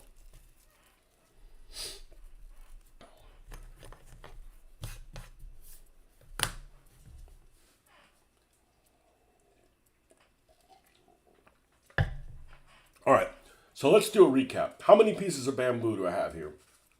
About a dozen, give or take. How much of a footprint have we put on here? About 1 inch by 1 inch for a dozen. So it's going to take a lot of bamboo to do this area.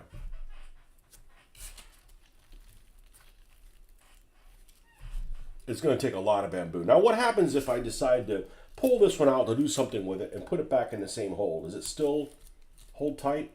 Yeah. Yeah, it's not bad. Now, some of these ones in the middle, that's not one of them. Some of these ones in the middle, we didn't cut both sides of the stuff out, and it's pushed.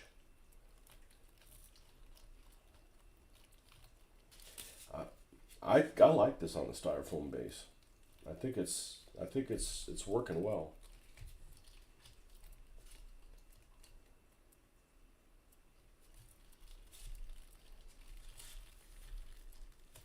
Now the other thing you could do is you could take stuff like this and you could make some that don't have any other than the tops, and you put them in the middle.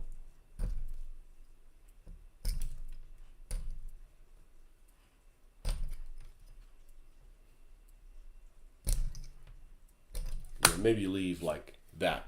Okay, so that's all you got on this thing, and it goes in the middle.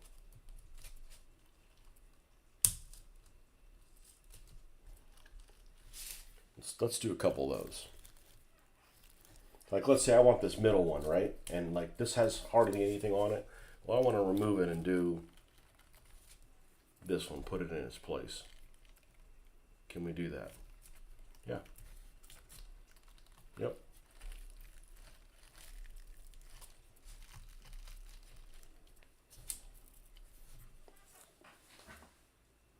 I haven't watched DBA stuff in a while, but every now and then I'll be watching the Bronze Age beatdowns. Yeah. Well, like I said, that's why I don't have the energy. I don't have the time and effort to do this and the other thing. And I'm like, at what point am I going to give up and not on my World War II dreams? You know?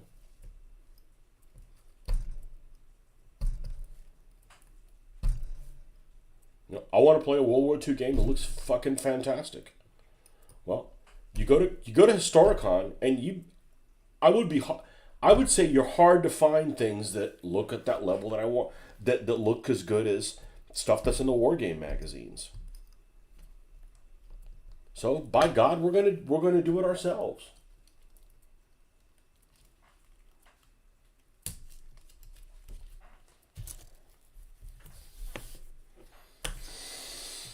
Somehow this is less of a pain in the ass than I thought it was going to.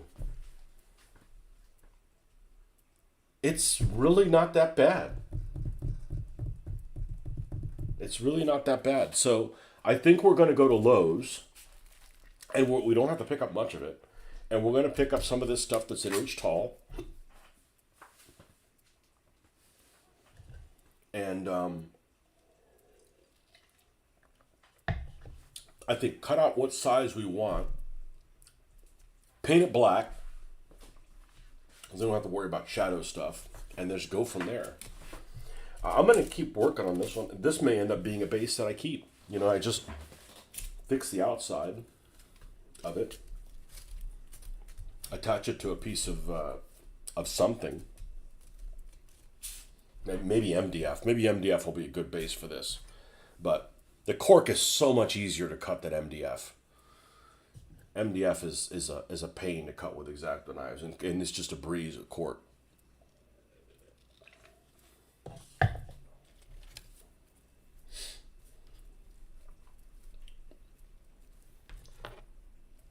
And I really am leaning towards not painting this black. In other words, working with the colors I already have here instead of having to start from scratch. I think that's a time savings. That's what I did with the palm trees. I think it works pretty well. You know.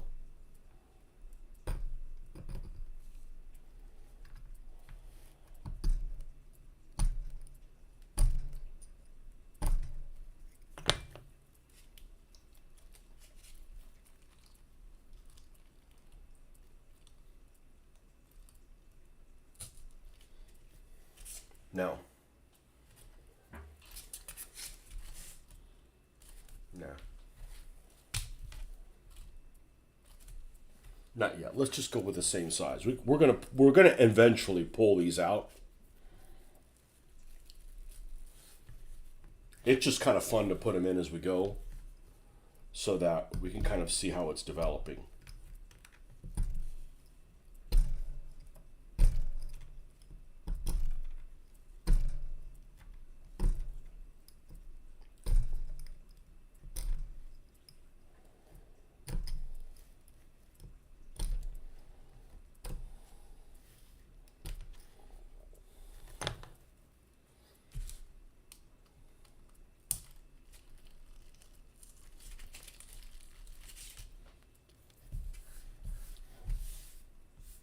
And still, this is a hell of a lot less of a mess than teddy bear fur.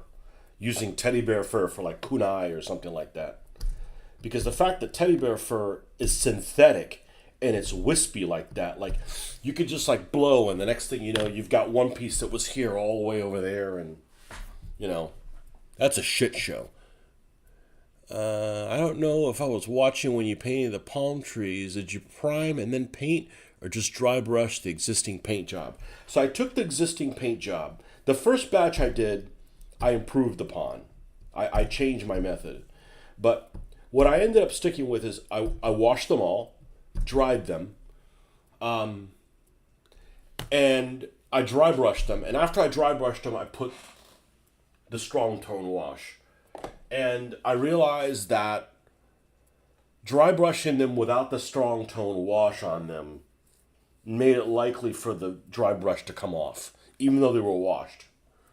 So I'm like, well, let me just skip a step, take the palm tree, and give it the strong tone wash just on the trunk, not on the leaves.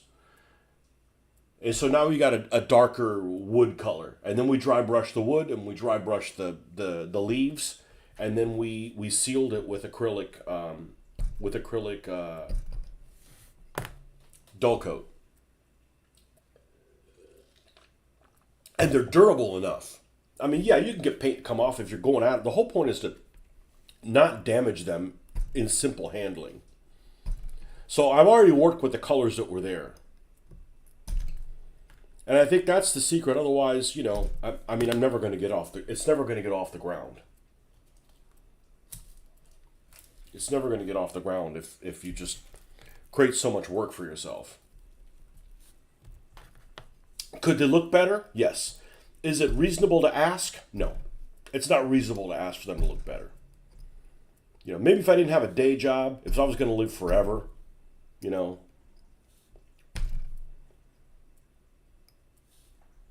I don't think it's reasonable to make them look to spend more time on them. You know, we're not doing one palm tree or two palm trees for a diorama.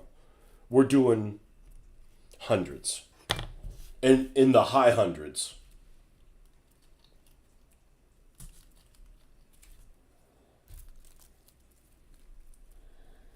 So the secret was this adheres to the plastic much better than paint does. And you're covering the whole damn thing in it. And it just gives you a base color that's darker than the base color of the tree.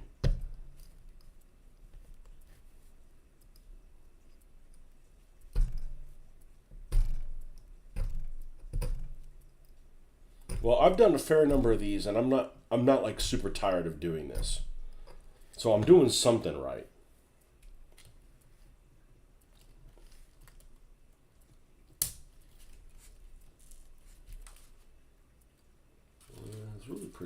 It's really pretty dense. So that's all I did with the palm trees. The frond. Now, there's some palm trees I have that they're a little too bright. Like the frond is a little too bright. Those I actually did add the strong tone wash to it. And the only problem with the whole thing is you got to wait for the strong tone wash to dry. Now, it didn't take an inordinate amount of time, but it does. And it's glossy, which means you look at it and you get the feeling that you're doing something wrong because it looks glossy. So you have to kind of forget, okay, just you're going to dull coat it at the end. Just trust the process. It'll turn out just fine.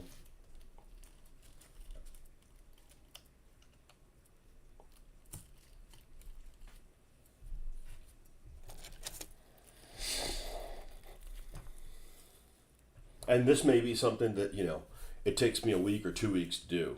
You know, as I certainly don't want to do this for 11 hours. It'd be boring for starters.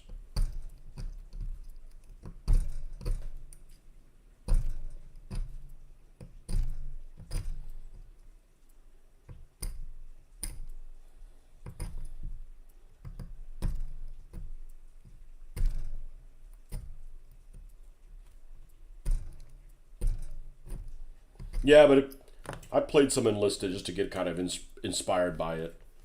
You know, I really like driving around tanks, blowing people up. I don't get to do that on a daily basis, so. Whatever that make-believe Japanese vehicle is, it's an AA vehicle. I think it was an experimental vehicle. That's the first vehicle you can get in the game. Like this double 20mm open top little tankette looking thing.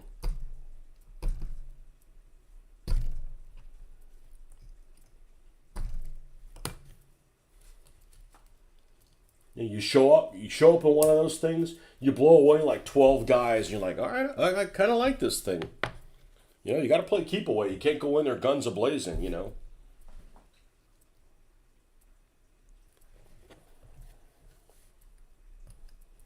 But it doesn't.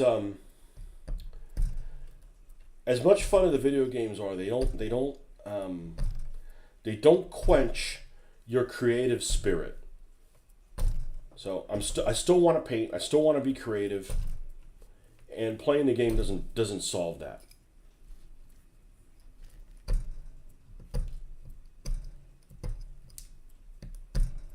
I think it's an appetizer.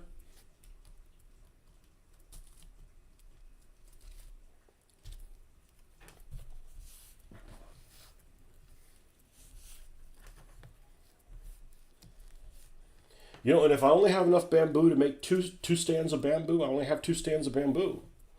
But I think they need to look the part.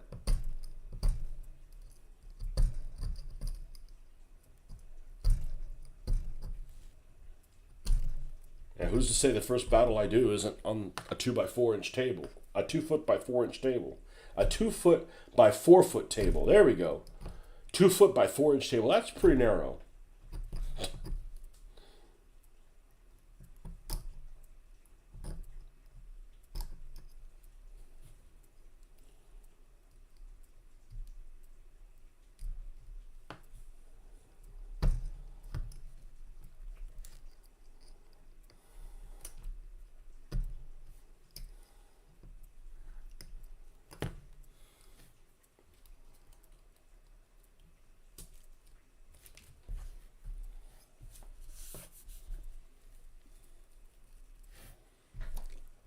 U.S. shows more for playing games, less focus on terrain than display games, the UK.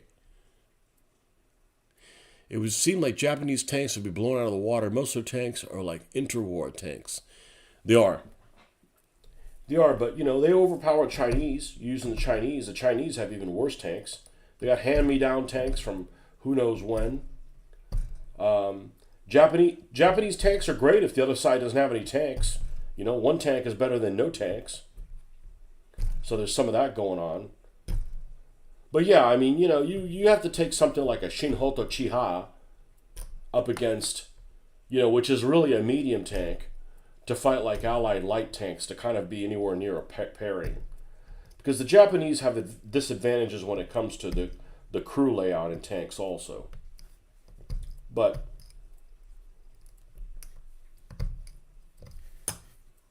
yeah, we just have one tough there.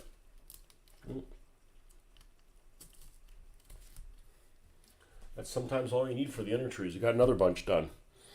Well,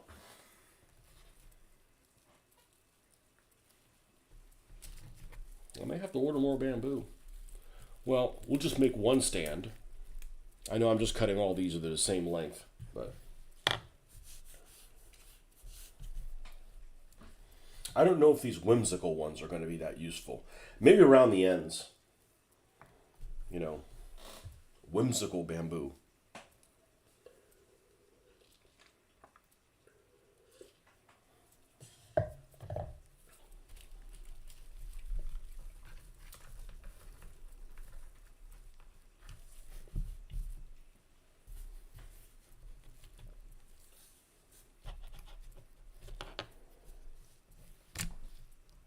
Trying to finish the infantry before we move on to some tanks.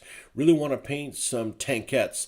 The Japanese ones had railroad wheels too. Yeah, people always complain about Italian tanks. Italian tanks are awesome compared to Japanese tanks. But I like using stuff that's not very good. That's irrelevant. And again, I like the look of things. The Japanese medium tank that they used in China a lot. I don't remember which one it is. It's got a 57 millimeter gun. It's very heavily front loaded. Has a high front on it. I really like the look of that. Might be a Chi-Ro, I don't know. Some Chi something or another. It's a cool looking tank. It might not be very good. I don't care.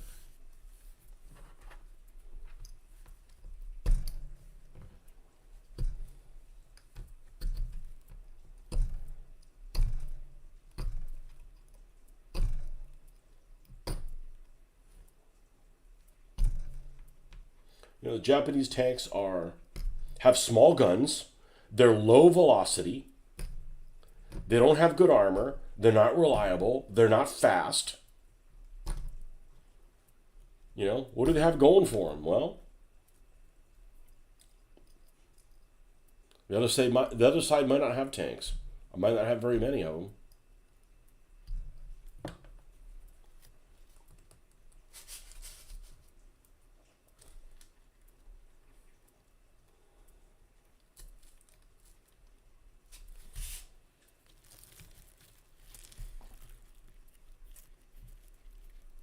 You like the interwar looking tanks? Well, as far as interwar tanks go, the Japanese are some of the better looking ones. Because I don't really like the way a T-26 looks fine. I don't like a Panzer. Well, Panzer 1's ugly. Panzer 2 looks good. Panzer 1's ugly.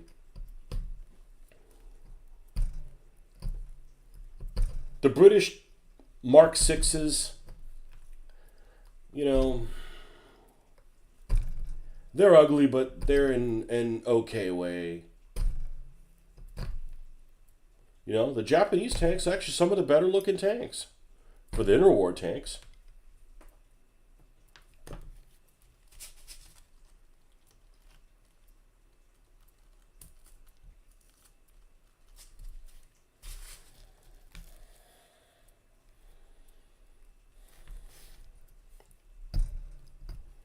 S model makes a couple of tankettes. I think the Type 94s or whatever.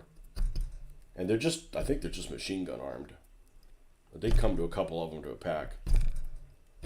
That might be a place to get tanks, or maybe you want to go the 3D printed route. There's a lot of options now. There's a lot of 3D printed options.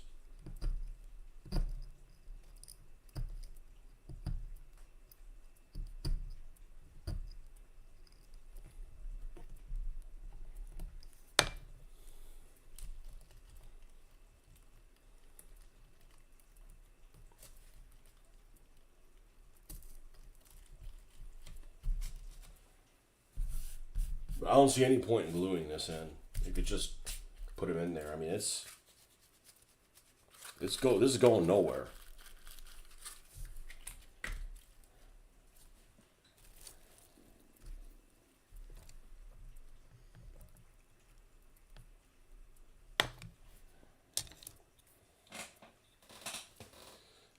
Who sells more than one tank cat in a box? Everywhere I look, there's only one that comes in a box. S model. So let's go on eBay. S model, I think, only makes one model of Japanese tank. Tank cat. So we go on eBay. And we go S model 1/72 Japanese.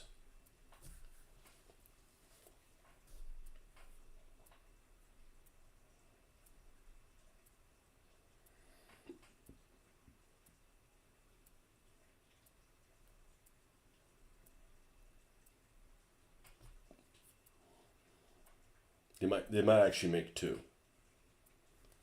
Oh, they call this an armored car. It's a Type 97. Okay? See on there it says 1+1? There's two of them that come in there. Looks like it's armed with a 37 millimeter. $26.55 free shipping. So let me click on this if I get other suggestions that are like that.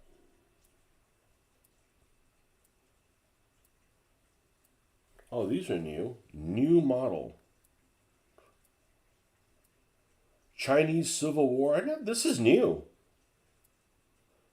They're rather expensive. But the art's kind of nice on it.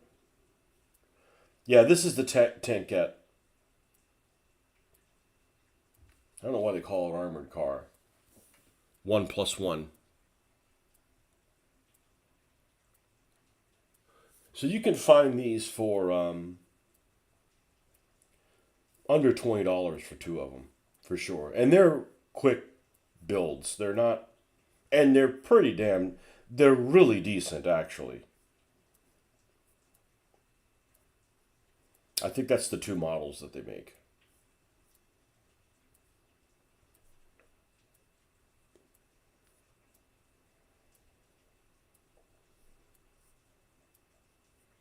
And their decals are excellent as long as you get them in the right color.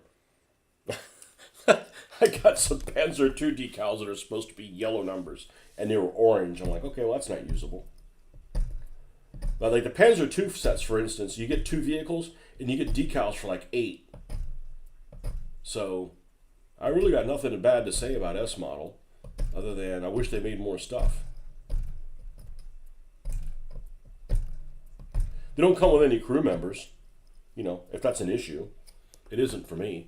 Especially not for a Japanese tank that has a one-man turret. The less guys that are in the turret, the less likely you're going to see any of them unbuttoned. You know, they're busy. Leave me alone, I'm busy.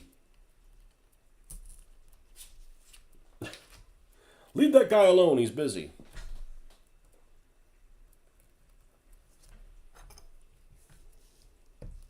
Yeah, what's that Japanese tank that I like? Is it an Ego, maybe? Japanese medium tank. And I like Hagos. Hagos are just super cute. I know, they're a piece of shit. I don't care. It's the ones that came up before the Chiha.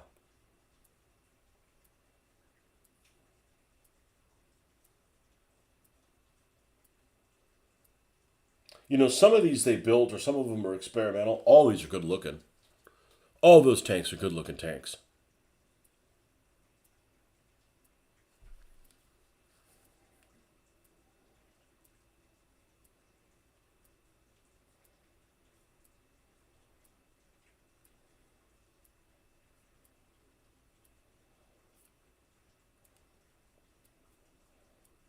See if I could find one. This thing.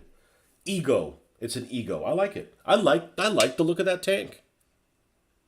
It's the rivets.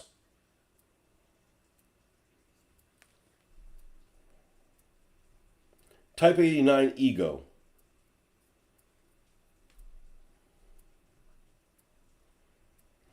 Yeah.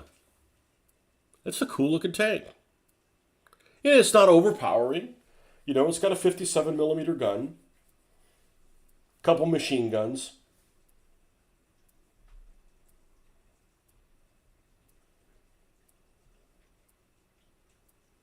From the 30s design.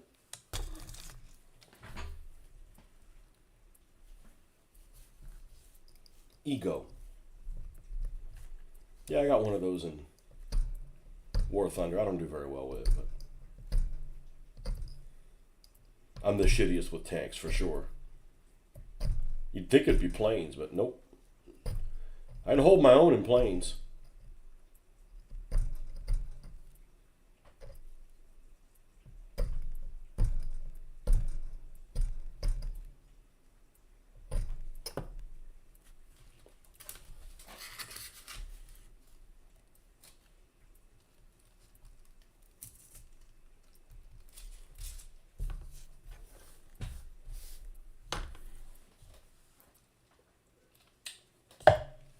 Good ice. Oh. Well, that storm didn't last long. It blew right through here.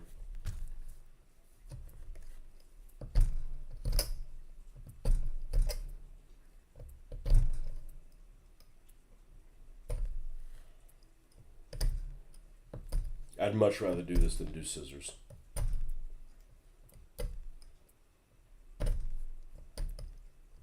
Scissors would actually have to be pretty big to get your fingers in there, and you're...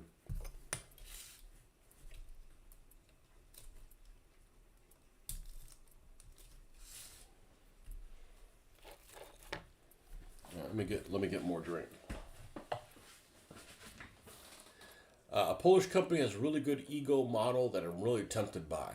So you like it too. It's a good looking tank. It's good. I like rivets. First of all, when you paint something with rivets, it has all this detail that the dry brush catches on to. So, you know, and it's little places where you can put, like, you know, rust can form. It just, you know, it's much better than just some slab-sided thing. You know, from a standpoint of painting it and make it looking interesting. You know, from an eye candy standpoint, you know,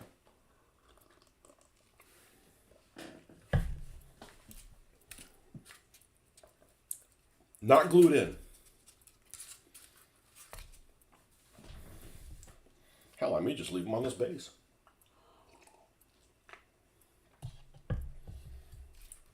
It's a decent size.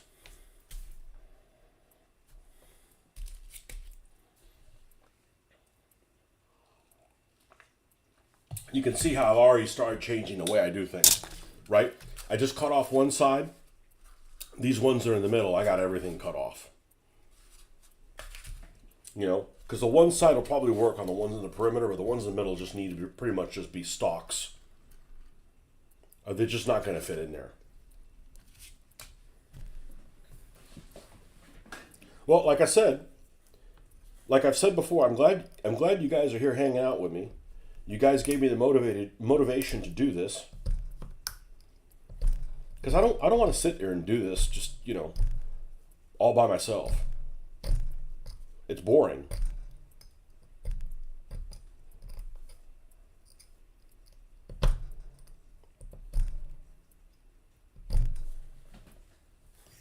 But I'm gonna try to do this as long as I can. At least another hour. I think it'll pay dividends. You know, I can't work on the palm tree bases because they're done. You know, if I'm done with all this stuff, you know, I may spray the bottom of it black, see if I can get it. I'll realize I have to pull them all out. That's fine. Pull them all out and stack them in later. I need somewhere to put them, so just stacking them in here isn't that big of a deal anyways.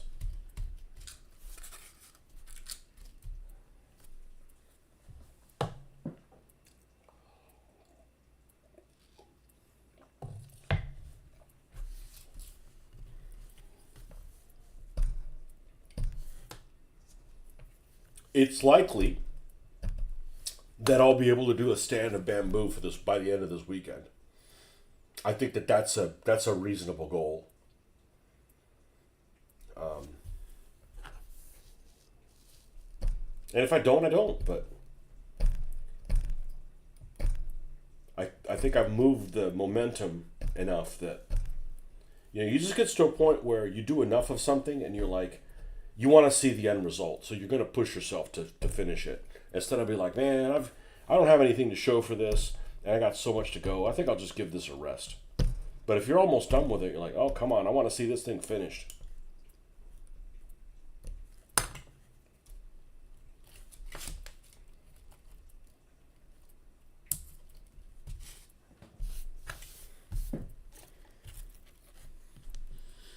Once the dollar store opens, I'm going to go back and see if they have some bamboo-looking things I can use. Yeah, the problem with the dollar store is that, or really the craft stuff is a lot of the stuff is just it's too big for 1/72. Like I scoured Hobby Lobby, I really didn't find much.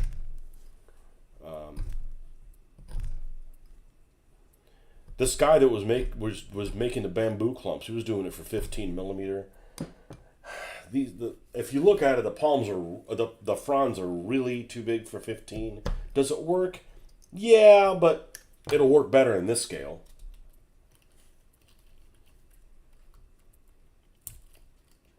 And sometimes you just got to use what you got, you know.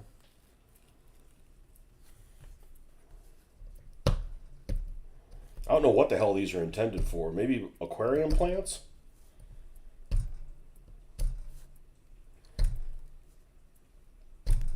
Disclaimer, I did not wash these. So, washing them, pulling them all out, putting them somewhere, drying them, yeah, I saved myself a hassle. Was it the smart move?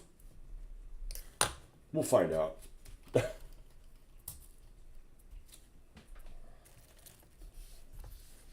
I'm going to have plenty of scrim. That's for sure.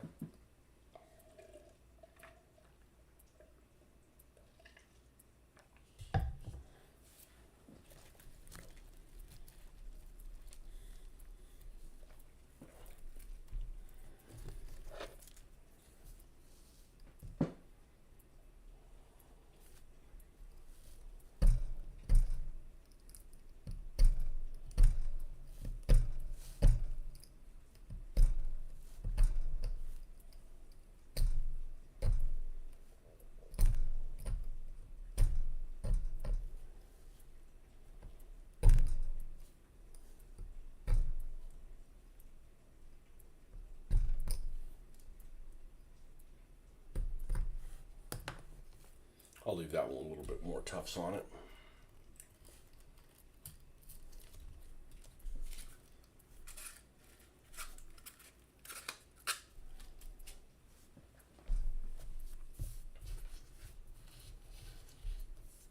You know, the other thing you could do is just go out there, spray it now. I'm sure I can get anywhere I need to. So maybe do that. Do the center ridge here and then work. I don't know. I just decided to just pick this up because I had it. Not necessarily this was the solution to everything.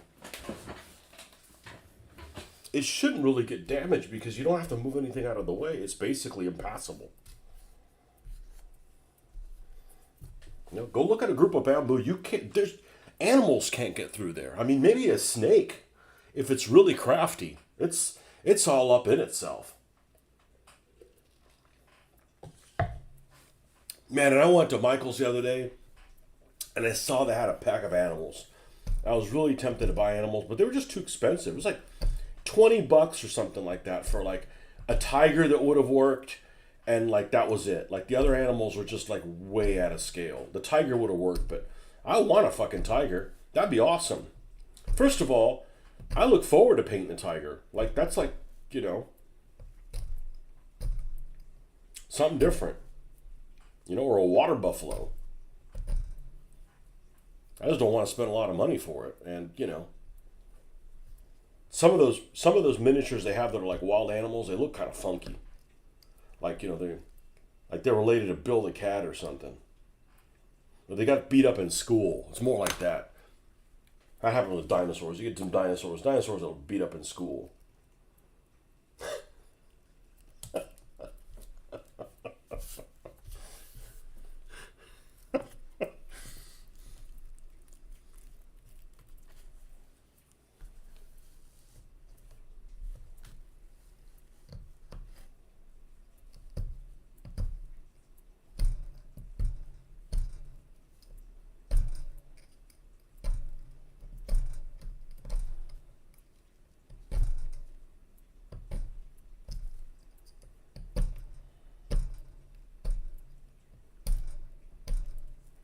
Man, we're going to have lots of fronds, that's for sure.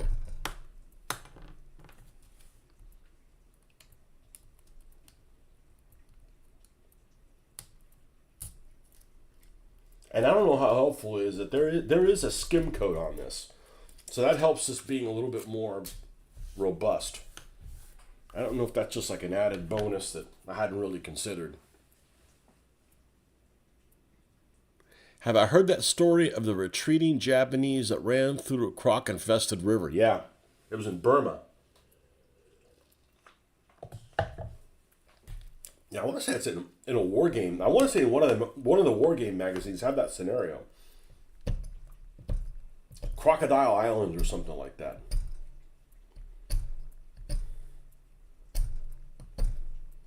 Yeah, and the crocs ended up like they hadn't planned on eating sushi, but they did that night.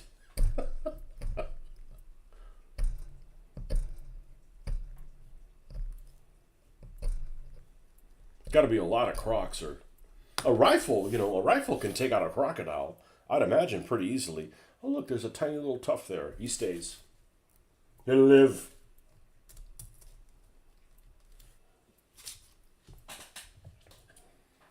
Well, this is going. Hold on. This is going really well. This is going really well. Let's put it in a sense of perspective.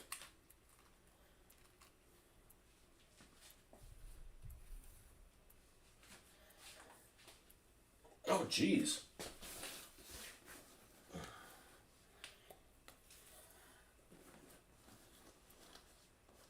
Oh, yes. There's quite a bit that made it onto the floor. Like I said, I'll bend over one time and pick them up. I think that's looking pretty good.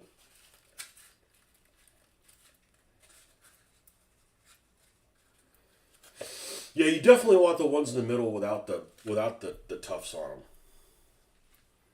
Or save the ones for like the tufts on one side for the outside.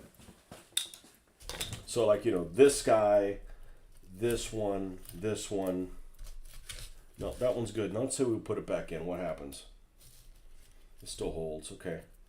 This one, this one, this one.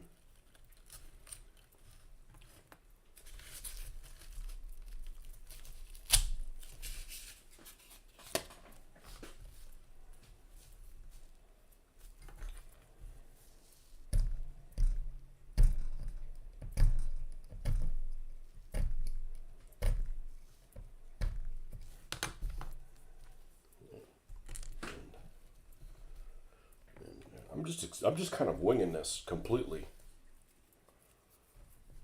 and that's kind of how I like to do things. Just kind of winging it and just see what happens. Could be an inside one.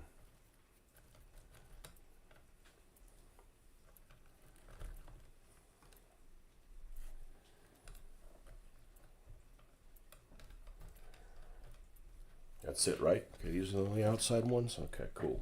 All right, so let's say I did want to use this, right? So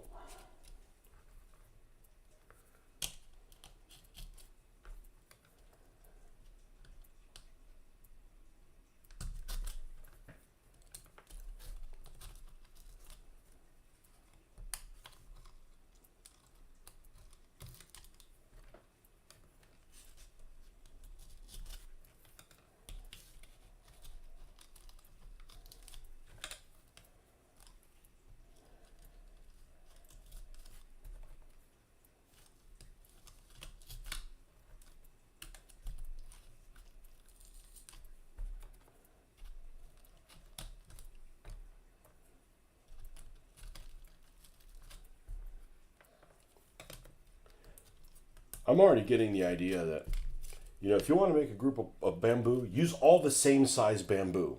And then put it on a base that you can put them different heights. So they're different heights, but they're not dramatically different heights. Like you wouldn't want like these jokers in the middle of here. They're all kind of going to grow about the same. They're still fluctuating about 10%.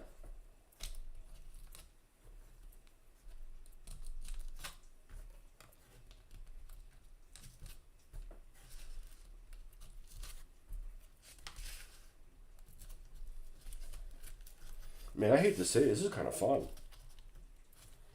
I was not expecting any of this to be any fun.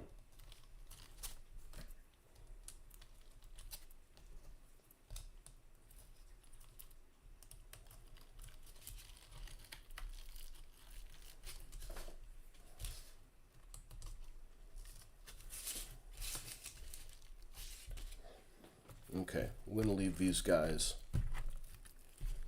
perimeters. All right. Let's continue.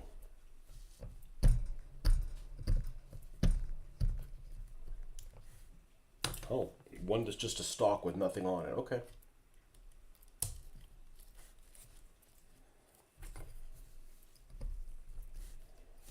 Oh.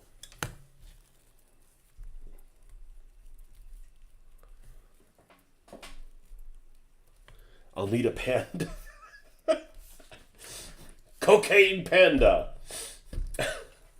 Now, what's that stuff that they used in World War II?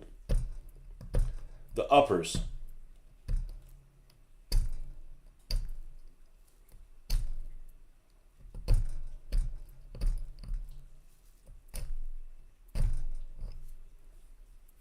Panda. Pandas are angry. They could get all uppity. Uppity panda.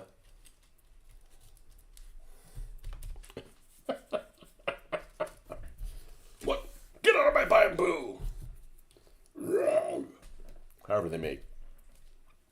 I love watching videos of those pandas doing tricks and shit like that. I swear it just looks like a human in a suit. In a bear suit.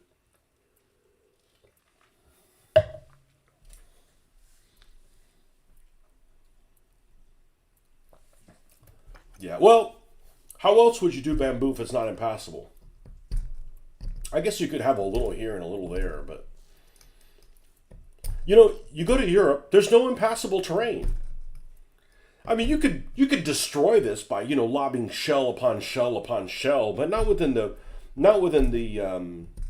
confines of the game. I mean, it would take a long time to cut this down.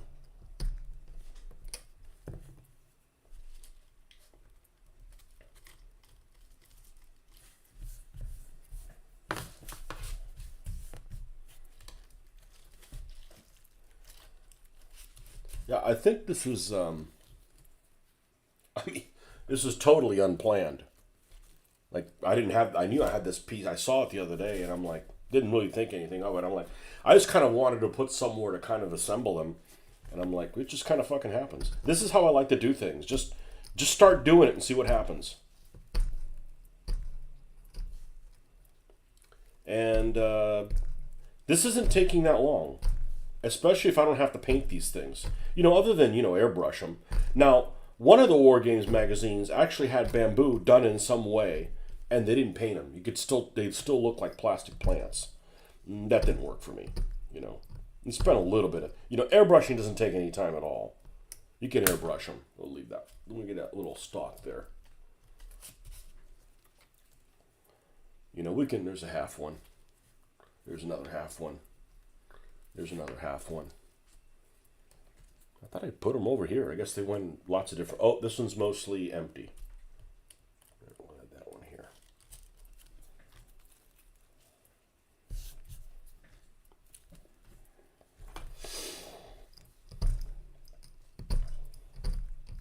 Yeah, I don't cut any corners when I'm painting the figures, and it's kind of nice to be able to cut some corners on terrain. Otherwise, we'll never get done. But going to Hobby Lobby is on my list. I need to return my airbrush hose that I ended up using, and I may look at see if there's some stuff to make some tanks, like water tanks. They have some pre-made things that almost like covered in paper mache, and I think that you could probably use some of those for some tanks sitting by this base. I'd love to have a little tower. I could probably make the tower myself. I have enough little bits of wood. If I hot glue gun it, hot glue gunning is awesome because it's instant gratification. You don't have to wait for it to dry. It's pretty user friendly. Haven't burnt myself yet. I have some pet peeves with Asian jungles I've seen in miniatures, and that's the palms looking like plastic. Have you heard orcas mimic English like a parrot does? No, but I am not an orca fan. I'm not. They eat lots of the creatures that I really like. I like seals. I like dolphins. Those dickheads eat those guys.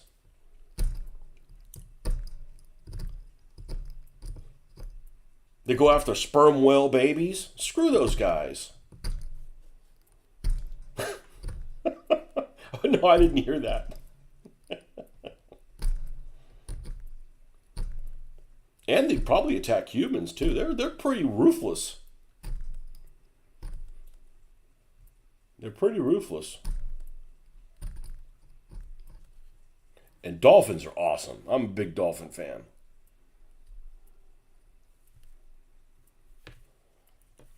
But no, I had not heard that.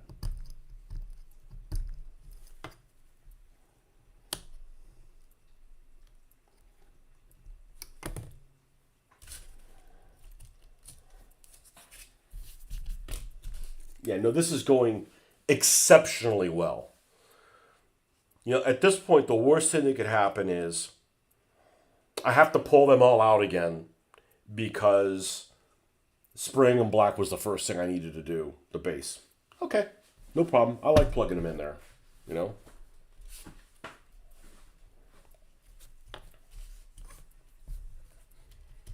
Yeah, no, this is going exceptionally well.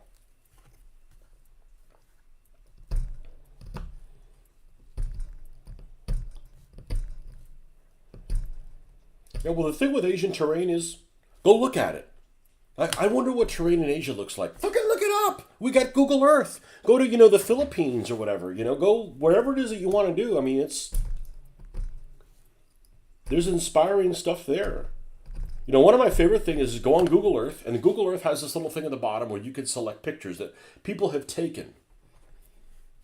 And, at certain locations. And just scan through them. You see something that looks interesting? Find out where it is, what's around it, what it looks like on the ground. It's a huge resource.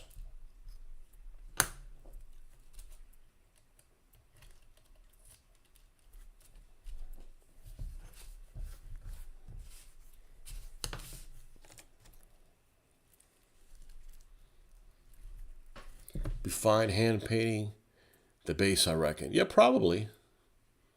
If you're putting them in so heavy, maybe you only need to take out the outer layer. Yep.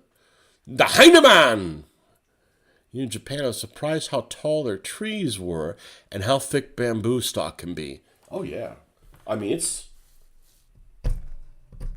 a cool material. Now, the one thing I have not solved yet, and it's not really an issue right now. Banana plants. There's only one company that makes banana plants that I know of, and that's Pegasus. For us in our scale, Pegasus, and I think they're really brittle and they're awfully expensive. So I could probably forego that. And all these tropical climes have bananas everywhere, whether it's Central America, the Philippines. Now, banana plants are the opposite of bamboo. Bamboo, it's like you're not getting through there. Banana plants, you take a machete and you could take a banana, and I've done this because we used to have them behind the old house. You could take a banana plant that's pretty big around and one swipe and you drop it. It's pretty amazing. And all the roaches just pour out of it. Because they're living in between the leaves and all that shit. Especially if the leaves are anywhere near decaying. Which is what we used to do. We used to prune them at wintertime. It's pretty awesome to take a trunk this big, one swipe as a kid. Bam, the whole thing goes down. Oh yeah, Florida gets kudzu. Yeah. Yeah. That also say I was doing jungle ruins. Yeah, I'm looking for them. Oh, you betcha. And I might actually be inspired with Hoffman's picture of making my own. So maybe I'll get some foam core stuff as well. But, I need to kind of just focus things that might be around this airfield for now. Because that's this island that I have. The kitchen island is definitely longer than it is wide. And it would be ideal for that. Plus we've got some aircraft that can be on the airfield. That kind of stuff. But yeah, ruins, you betcha. And that's why I want it to be a make-believe place. Because if I wanted to do Philippines, I don't have to worry about there's really not a lot of Buddhist stuff in the Philippines. It's mostly, there's Buddhist people everywhere. But I'm just saying it's probably going to be more churches and more Catholicism kind of stuff. Well, if you want to do a Buddhist statue or something like that in there, or part of the ruins or something, then you're doing the Philippines, you miss out on doing that. Just like if you want to paint Marines, but you're doing the Philippines, you don't get to do Marines. So it's like, that's the reason I'm making it make-believe. Not that I want to create some alternative history. There's a lot of cool stuff I want to do, and, it'd be nice to be able to do it. If that makes any sense. In Japan, you think we find a lot. That stuff is crazy. The rubble's coming out pretty decent on the Chinese bill. Oh, you send me another picture. Yeah, dry brushing is awesome, especially if you combine really dry brushing with wet dry brushing, and use 4 or 5 different colors, and you'll nail it. And then when you're done with those 4 or 5 colors, get these little stains and put stains in a few little areas. It's going to write its own story. It's really easy to do. It's fun to do. It's forgiving to do. You spend $2 on it. What did you use to glue the foam core? Let's say you have a base and you built that wall, right? And the wall's made out of foam core, which is easy to cut. What did you glue that down with? Did you use hot glue gun? Tell me you did. I don't like opening that thing up again. You're gonna motivate me to go buy a piece of the foam core, which I think I have a piece of it somewhere, and make something with it.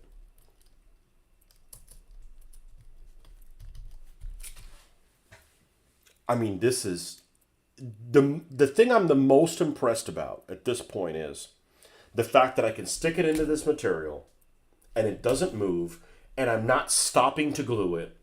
And look, it's like freaking solid. And this was just a temporary thing. I wasn't going to use this as a base, but it's starting to look more and more likely that I'm going to use it as a base. What's the worst thing that can happen? It goes so well, I'll be ordering more bamboo. Oh, darn. I just don't want to order more until I use this stuff up.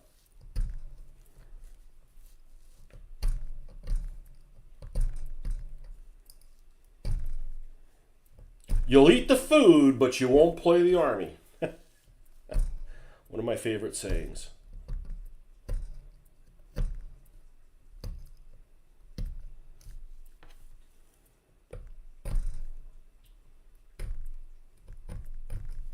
We my wife made something Asianish the other day, and I was telling my daughter was still here. I was like, man, that's a shame that we didn't have any Japanese beer to share. You know, we don't each need to have our own. You have one, and you know, it's just an appetizer. I might have to pick up some Japanese beer. Man, I love me some Japanese beer. But it's the idea of it because I really don't drink.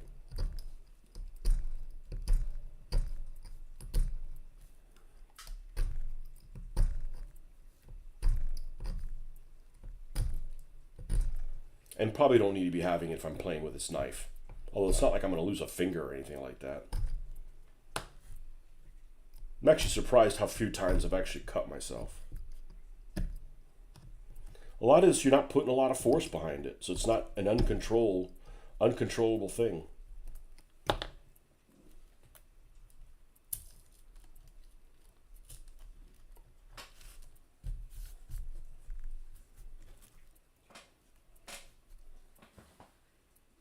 The best foam core is the kind with paper on only one side. I've never seen that. I've always seen it double.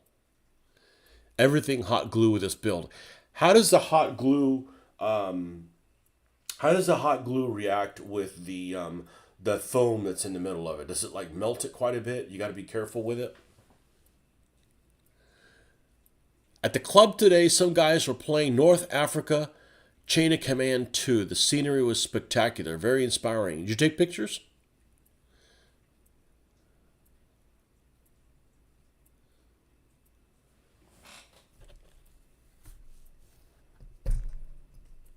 I've said this before. The best model builders and terrain builders are not in the United States. The people in this country just don't give a fuck sometimes.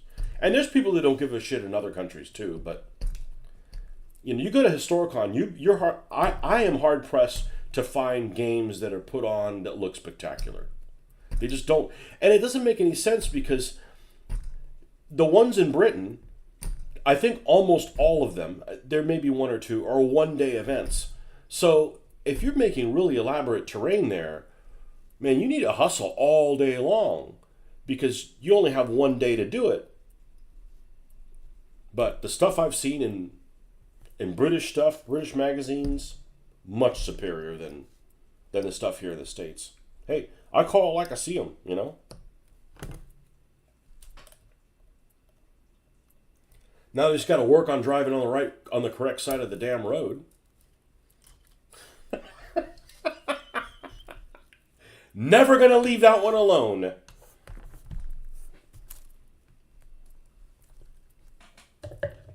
Hey, if I'm going to gripe about the UK about something, and I'm only going to gripe one thing, that's a pretty good thing to gripe about. I'm cool with everything else.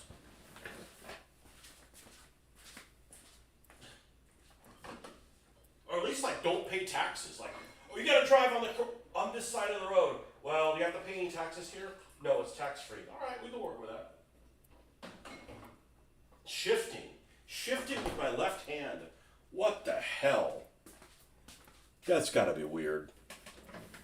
That's got to be really, really weird.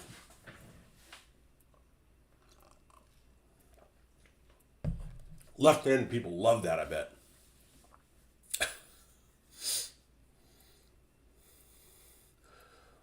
The hot glue doesn't bother the foam. Interesting, but you can use the tip of the hot glue gun to carve some good wall damage. All right, asshole, I'm buying some today. Really, only on one side. Only foam on one side. Yeah, I could see where that would be beneficial. I could see where it would be beneficial because, like, you want the cardboard so it can hold its shape. But you want one side to not have the cardboard so you can, like, put scratches and stuff on there. I'm sure, now I'm going to guess, you put the side that has the paper towards the inside. That would be my guess. Bulb some tin foil and roll it across the foam. Oh, man. Good stuff, my friend. Good stuff. I never thought about that. Yeah, no, that's good. Yeah, tin foil is very hard. And it doesn't need to be very abrasive to really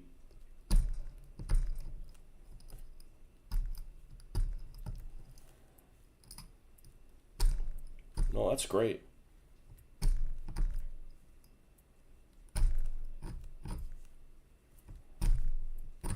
Fantabulous ideas.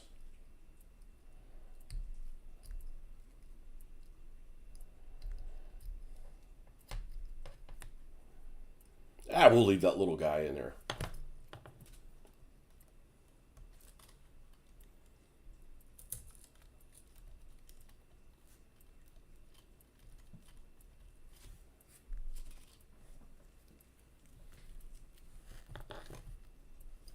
Yeah, so I'm looking at this, and I'm not going to mess with this because this totally says Western Europe.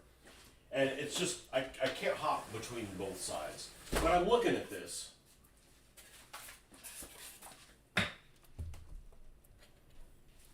And this is what I'm putting my palm trees on. I'm like, what in the hell is this? This is like a driveway. Right? Just imagine some Italian town where there's some fortification, right?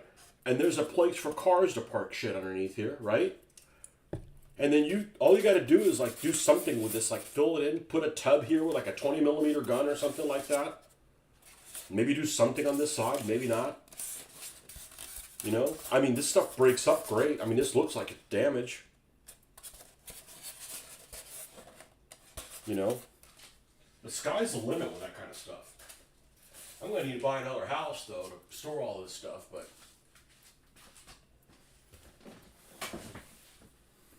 When you cut the foam core, make sure to remove the paper on both sides and it cuts a lot smoother. The foam core isn't as strong, but with some clear Mod Podge, it could strengthen it right up. Oh, so don't leave the foam core on. Don't leave the paper on. Okay. Well, I have. Right here. I have some of this stuff.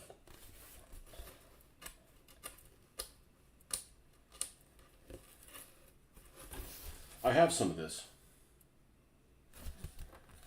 So.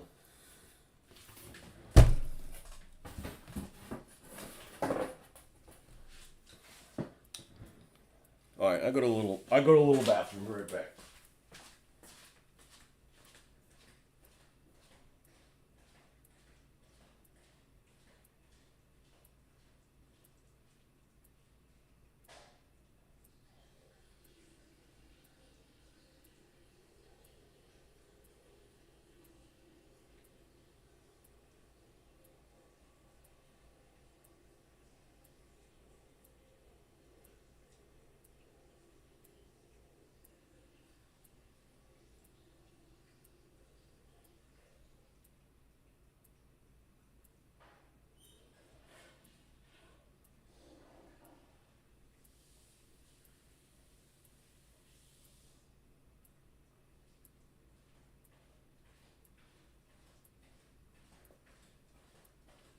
Yeah, I think not having to drill where this bamboo goes and not having to glue it down is a huge savings.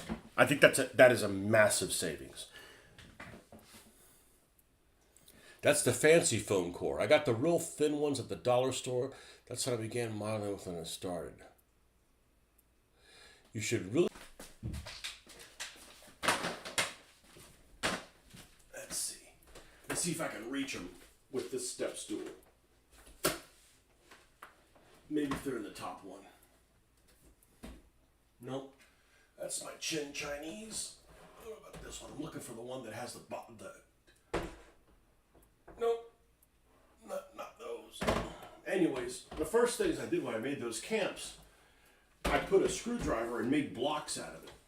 And turned it into blocks. So it's relatively easy to do. Here we go. Found it. That didn't take too long.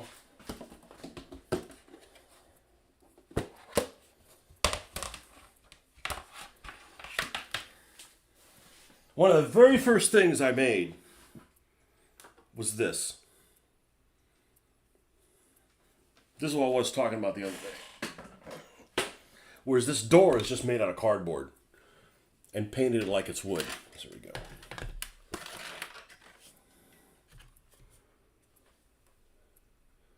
This was done around 2004. That's just a piece of cardboard like this. And it's just a flat piece. And then I put some extra, cut some other pieces that looks like there's some cross pieces in there, and then just painted the whole thing look like it's wood. And this is just a solid piece of that foam, and and just and just pop little things with a small screwdriver. The only thing that was tricky was I wanted this to have a recess, and so I had to basically cut it out and then cut it into chunks like this and pull all the little chunks out, and hopefully I was to the right level. And then I kind of filled it with Elmer's glue to kind of have it kind of leveled. And of course, the part where these stones hit the rest of this wall, because it simulates, that this wall continues on. It's just not. It's not there. And this was the little Airfix German. What do you call those things? German mountain troops. The little horse has the little bag, the little load that's carrying. That comes from that. But I love painting doors that aren't doors. And then where's my Chinese walled city that was inspired by that Osprey book?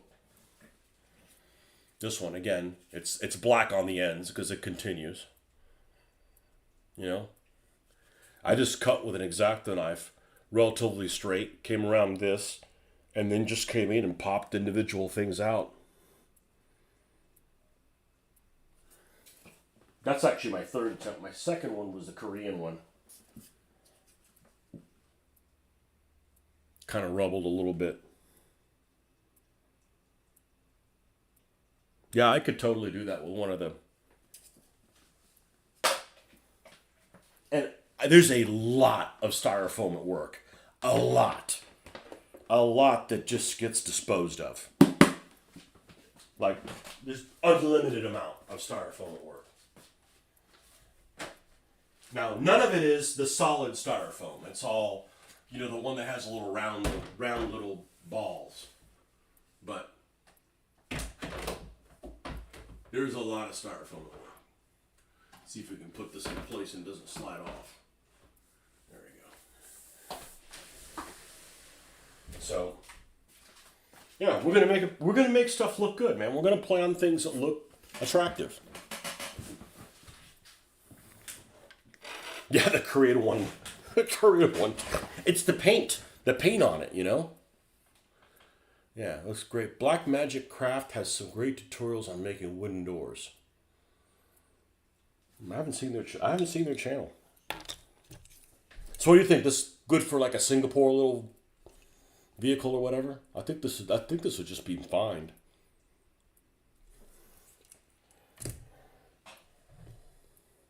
Oh, this shouldn't be here.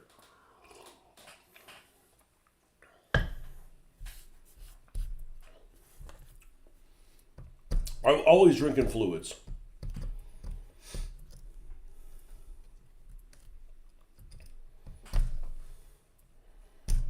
Always drinking fluids. If you go to Russia, one of the things that's really prevalent of Russia is those little villages that have all those little picket fences.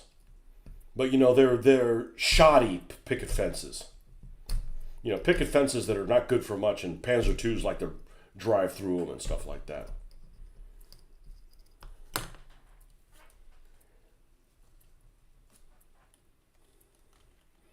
Now, it's really empowering making this stuff that doesn't cost anything. If it cost more money, it wouldn't look any better. So that's kind of cool. All right. We went through that bunch. This is the other bunch of the same height. There's not that much in here.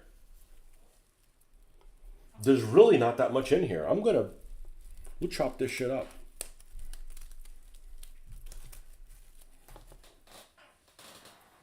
I better wash my hands before I put something in my mouth. Next thing you know, I got some kind of Chinese food poisoning. Sent some pictures of rubble. Still working on the ground texture. I need to come up with some random items to place around the courtyard. One of the things I struggled the most with, I'll take a look at the pictures in a second. One of the things I struggled the most with was, and this is a perfect example of just freaking do it. Don't think about it. This little farmhouse that I built. And the farmhouse, Panzer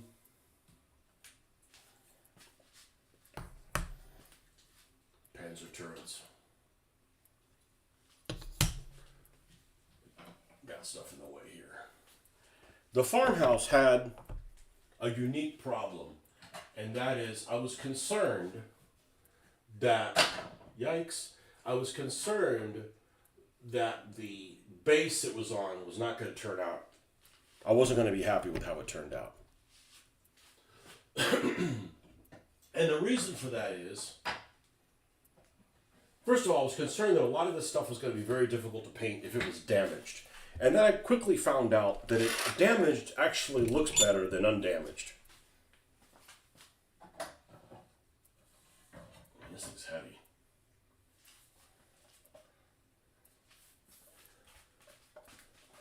Let me kill this light.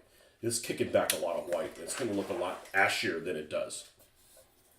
Okay, this base, man, this thing is heavy.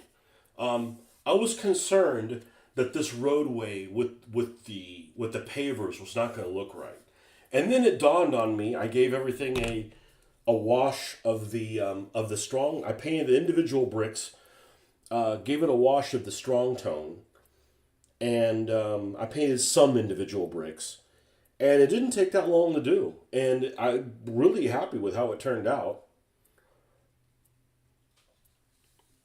Really happy with how it turned out. God, it is really heavy though. Yeah, this is a Queen's Asara's thing. Unfortunately, this is too small to get like a car in there, so I don't know exactly what you put on there. Maybe one of those, well, I was going to say those micro machines. Now, what are those damn things called? Smart cars.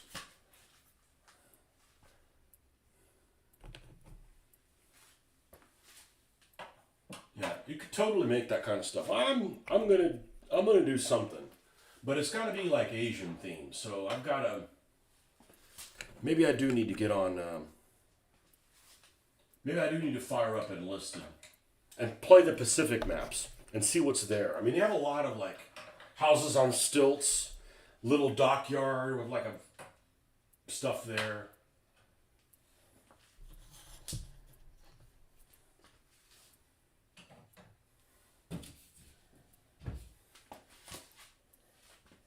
Still, my favorite thing I've ever painted remains this little house, and I can use it for Italy, I guess North Africa, and as long as there's an Italian colony, or French for that matter, and the Pacific.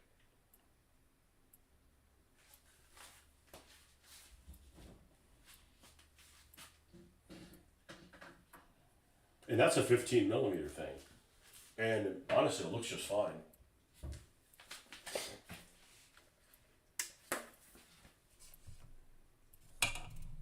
And that's all painted with craft paint.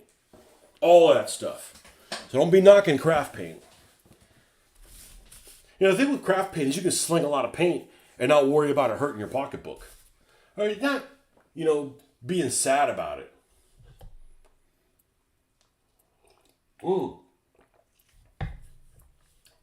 My wife pulled out this massager that she had. No, it's not one of them things. It's like a muscle massager. I'm not sure why she even has it. I think she got it from somebody else, but it's shaped. I don't have it here. She took it with her. Whatever that means. It's about maybe this big, and it's about that thick, and it has this bulb at the end. And I'm like, I bet that would make a really good paint shaker. I'll be damned if it doesn't. They make those paint shakers that don't work really well. So I ended up getting a couple of these colors that have never mixed well. And just shook the shit out of them.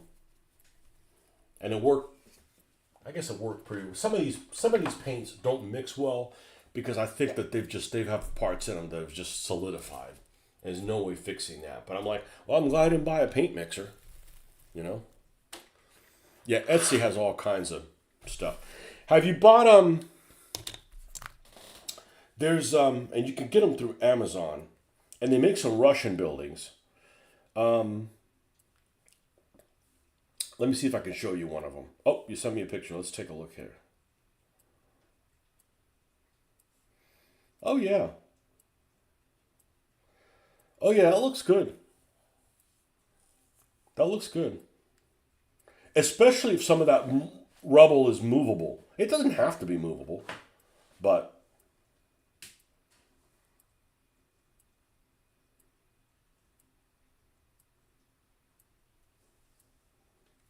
um,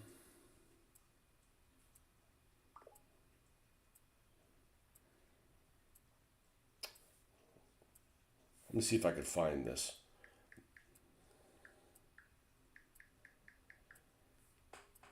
I just did a search for 172nd house. I would have already bought these Pegasus Russian ones if I was doing that. But these people that make stuff that looks like this MDF stuff.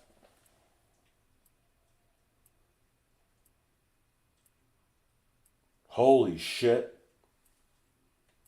Look at this 172nd wooden Thai temple model kit. I'm going to have a hard time not buying that soon. I just saw that for the first time. Question is, what the hell is an inside of a wooden Thai temple? Oh, there's more pictures.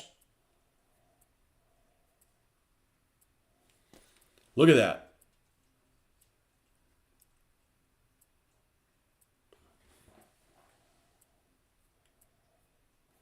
What's it measure? 4 inches by 3, so basically 4 by 4.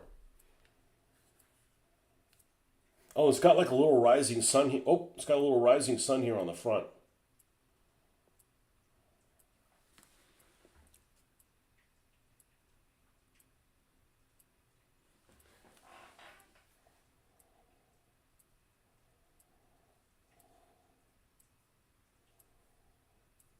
Okay, so let's click on this particular seller. What else you guys make? Visit the Garenda store. Okay.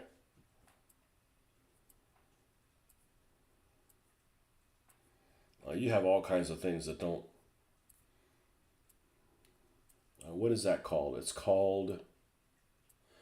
I'm going to go to their store. I'm going to search, and I'm going to go 172nd.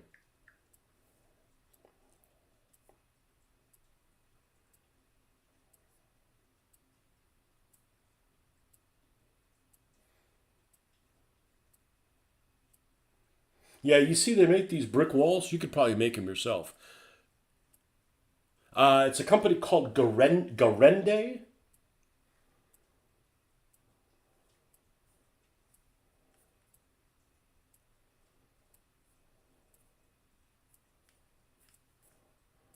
Go back and. Yeah, it's called 172nd Wooden Thai Temple Model Kit. I swear I've never seen that before. I just came on here. I'm like, damn, that looks sweet. It's the decorations that are at the end of the roof that really kind of tie it all together.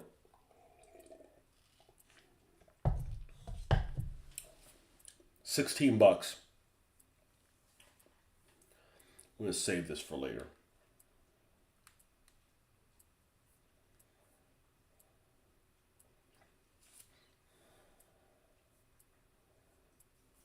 But I was gonna say there's a company.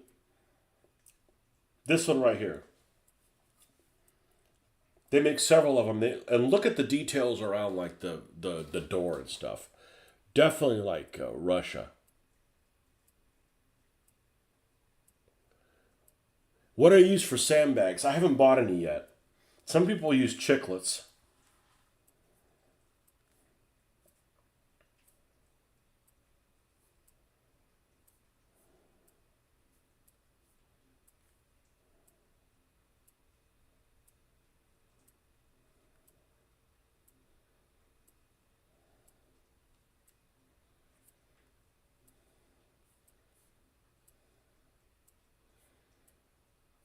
What is? No, I just saw something that I was like,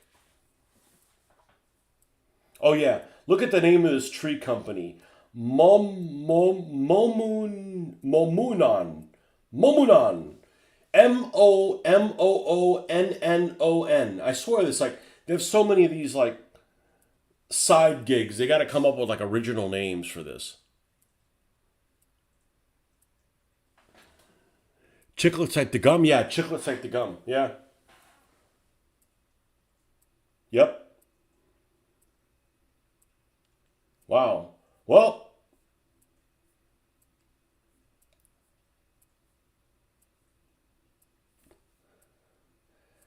172nd Asian house. Let's see what we got.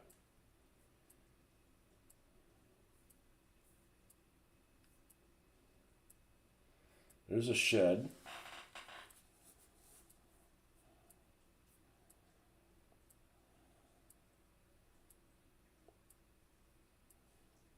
Desktop wooden model cake. That's too expensive. $63. I'm not going to throw $63 at something.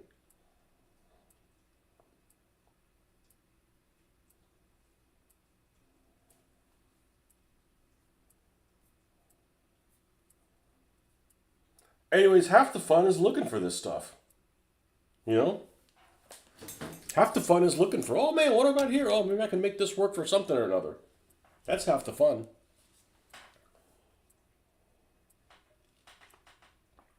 Those Chinese, I like how you did that. You put company in parentheses, in quotations. Yeah. You know, it's like, well, the same people that designs the name of those companies are the same people that come up with names for like medications. Like, let's throw a bunch of consonants together and see what we come up with. Oh, are these taller? They are taller. Ooh, was that intentional or did I not mean to do that? It's fine. I just didn't think, okay, this. Oh, fuck it. Let's put some of these in here. Let's see what happens. It's not like I can't just cut them down. Fronds are about the same. It's nice that these have a wire in them. So they're naturally going to be. Well, I wonder, can you bend them? Yeah, you can bend them a little bit. That's cool.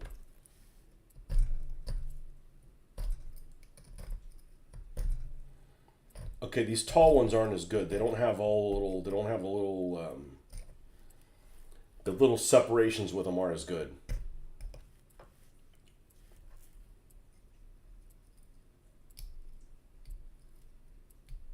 So what happens if you got one like here? Let's just. Oh, this is wire, so we can't use that to cut it. We need to use.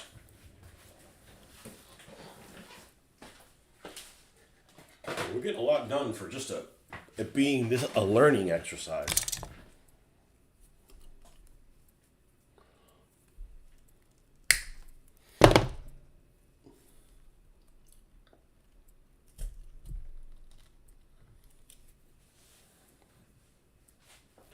Yeah, that's why these little wispy ones that don't have a wire in them,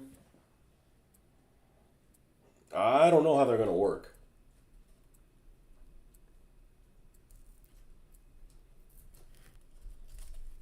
They may actually not be a good combination. I thought this other batch was the same height. I guess.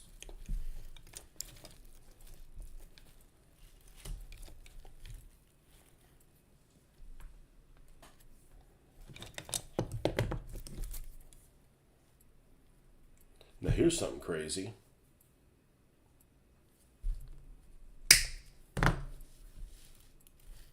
We'll make two of them out of this.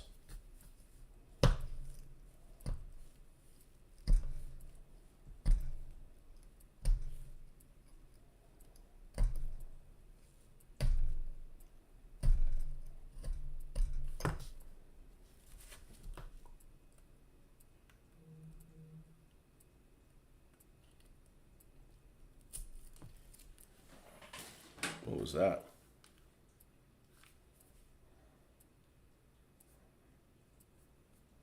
Nothing. Okay. Hey, stop what you're doing. What is it? Oh, nothing. Maybe these are the ones that are the same height. Yeah, these are the ones that are. I guess they got mixed in here somehow. Oh, because those are the ones on the end. Well, no shit. No shit, Sherlock.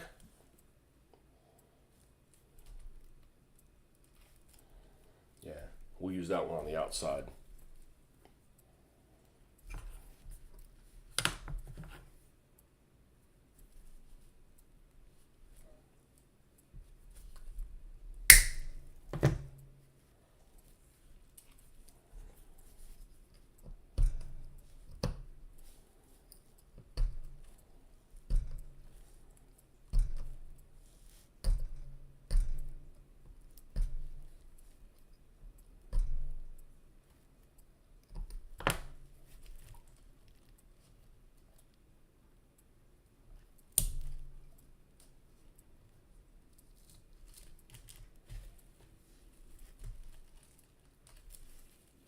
All right, what's going on here?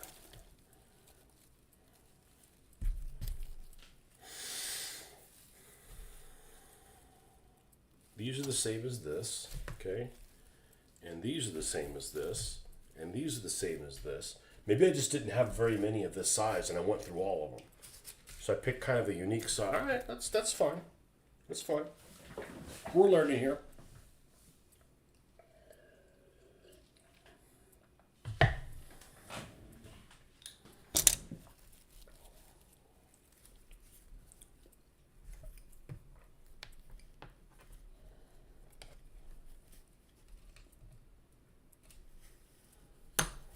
Yeah, these are still a little too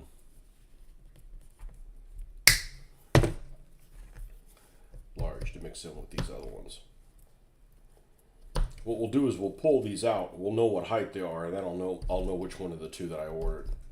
Because I like these ones I did first. I like those the best.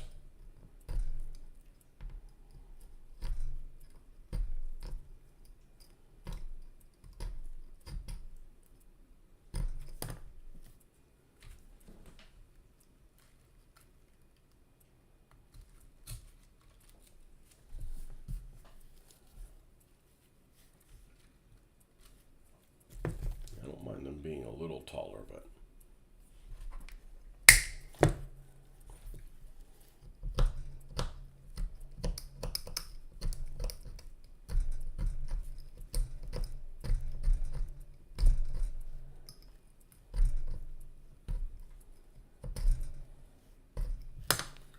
we'll leave these at the top. Let's see if we can have this one stick out a little bit higher than the others. Yep.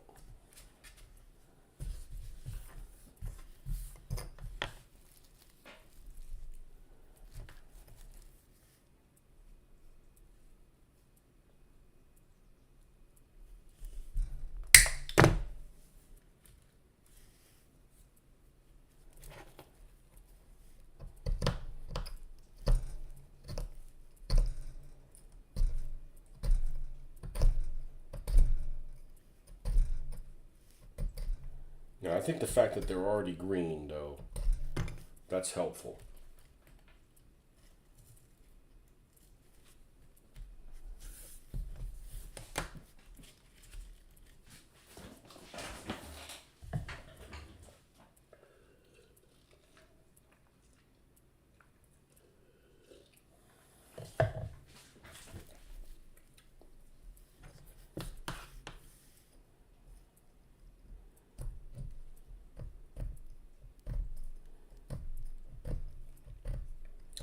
Yeah, they had this one particular Asian map that was like a town, and you could definitely tell there was like this Spanish influenced church that was in this town.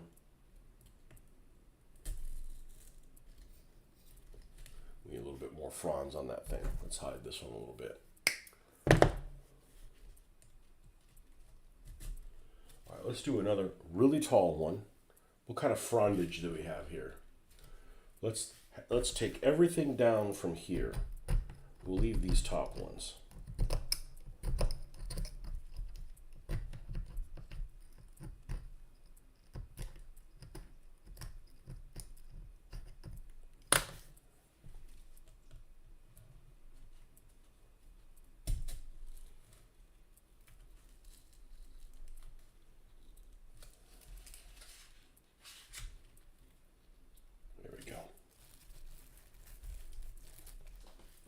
group of these. We'll leave this one there too.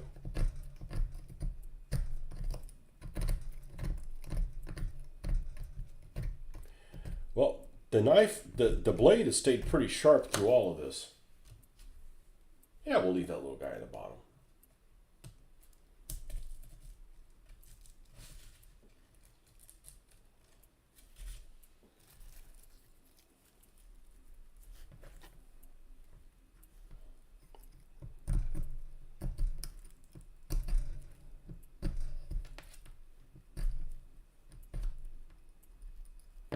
We'll leave these two here. Let's remove one of these.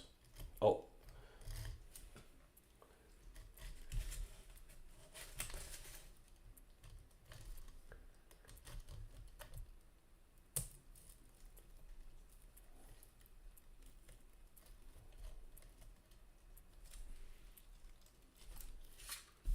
And we'll put one there.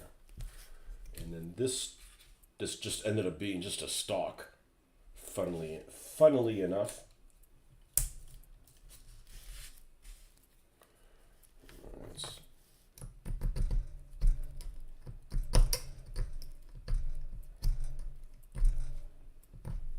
Yeah, see, I don't want to get bogged down in painting the figures.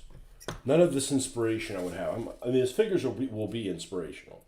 The figures take care of themselves.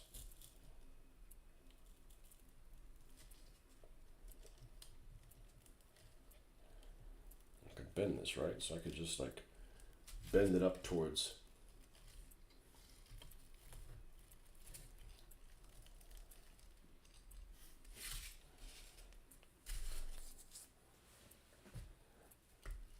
Oh, these are even taller. That's probably too much. And these are even taller than that. Gee whiz, man. Okay.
Would have never occurred to take these small ones off.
I'm doing static debris in your Chinese build. Eventually, I try some kind of removable debris. I think, yeah, just mix it up. Maybe the cork works for that. I don't know. It's got to be like dyed like the color of like what the inside of those walls would be. Whether that's some kind of plaster-like color or something like that, or I know that creating this big like I had like a container almost like where you clean your brushes in that I just created this slurry of like really thick craft paint, brown, black, that kind of stuff, and just dipped everything in there.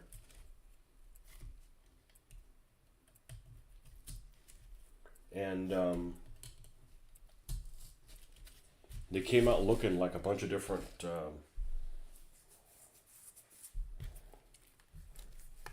stuff. There we go. Now, honestly, maybe this is just enough bamboo to do one. Now, it's gonna look good. However many this bamboo this makes. The bamboo is relatively inexpensive, although I probably got. Yeah, let me rephrase that. I probably spent $20 worth of bamboo, so maybe it's not that cheap. Let's cut this down a little bit.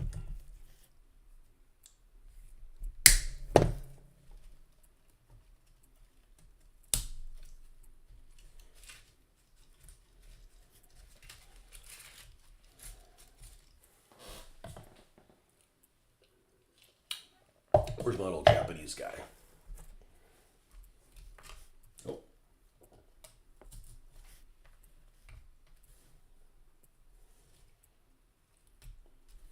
Yep. Do you remove your removable debris with a small vacuum? No, just a soft brush, just something like this. The vacuum, I'd have to where does it go? Then I have to empty the vacuum. No, I haven't. I've just used a brush.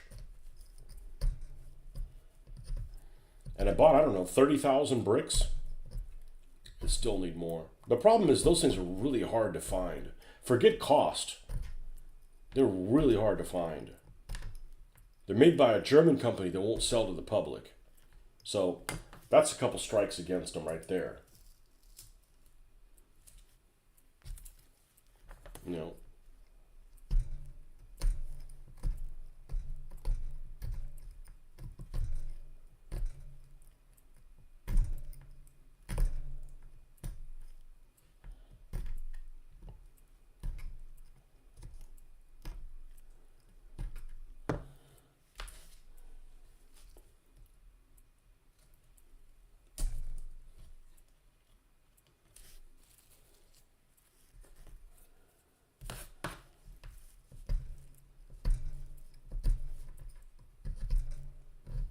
I really haven't gotten tired of doing this. I'm honestly surprised.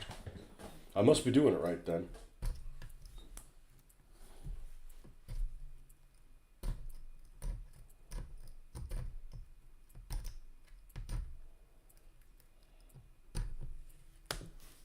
The other reason I did my unboxing video for this stuff is when I had to reorder, I could remember who had what.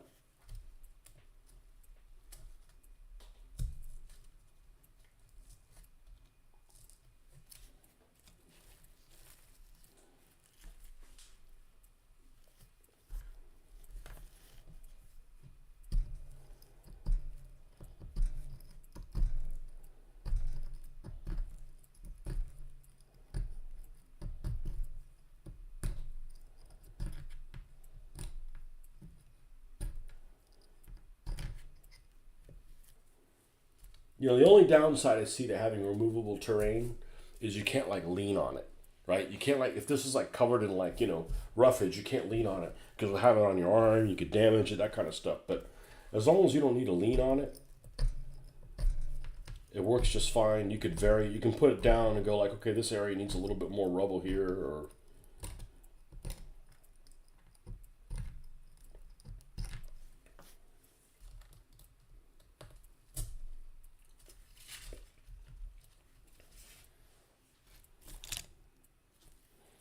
and yet here's yet another brand. I think these are different. Let's see here. Maybe not. There's supposedly a couple different colors. I don't see them they're that different from each other. You try to find 1/72 bricks, but no one makes them in the number you need them. Etsy has some, but I think it's 100 bricks per bag. Yeah, it's a company called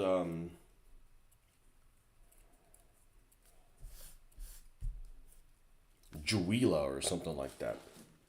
Juwela bricks. So I ended up getting some 1/72 and some 1/87 scale ones, and then just mixed them in.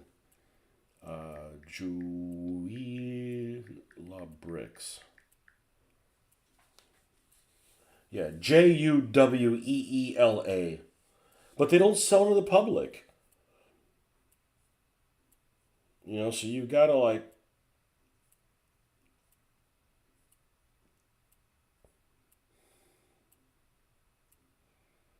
Super Hobby. Super Hobby, I haven't ordered from Super Hobby, but I think Super Hobby has a good reputation. 1436 for 3,000. That's not a very good price.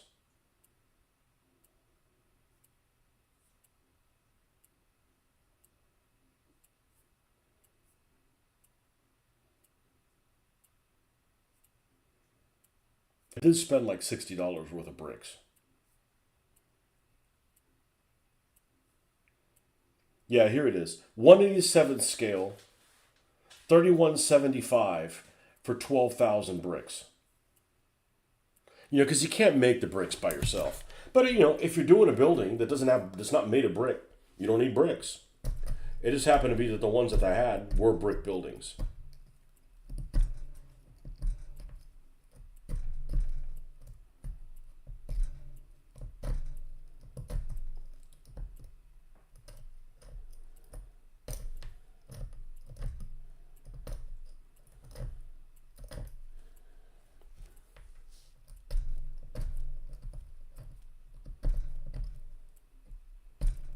Time to switch out the blade, maybe? It's getting a little incorrigible there.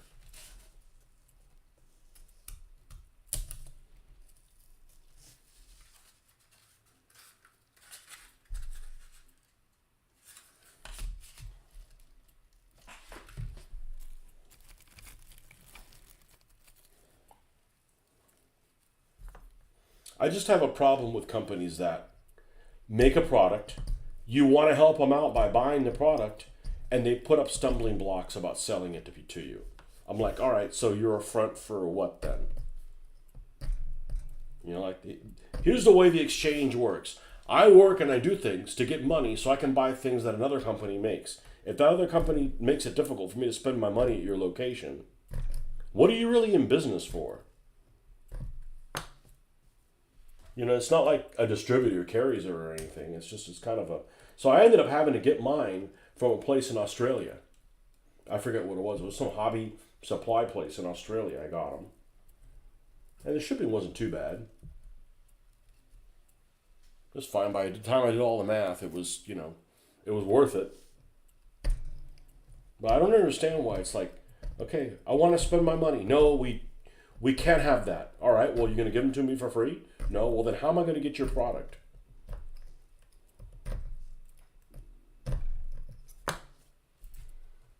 Like, you're already selling a niche thing. You don't have, you know, people just lined up around the block buying this stuff. You know, take care of the few customers that you have already.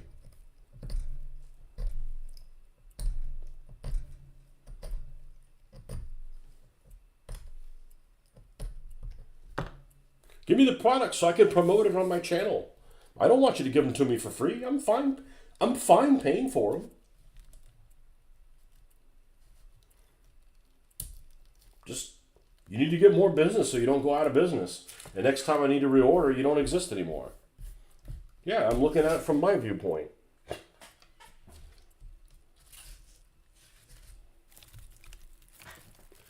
Bet you I wouldn't mind trying some larger Shanghai buildings. Probably will need some bricks for that. The Japs had some interesting looking naval forces in that campaign. Yeah, I don't know shit about the small craft, but I'm learning.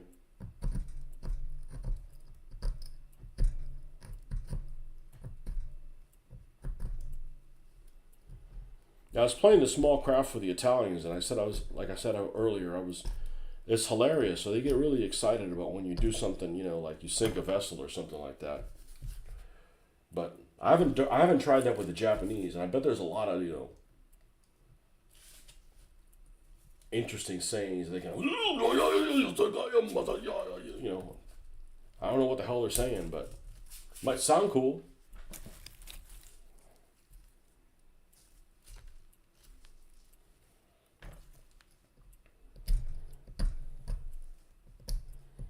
But again, it's an opportunity to paint some Japanese planes, put them on the runway.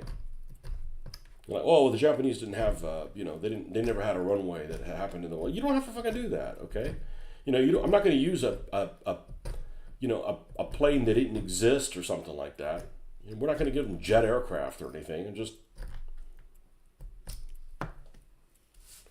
or paint their planes pink or something like that.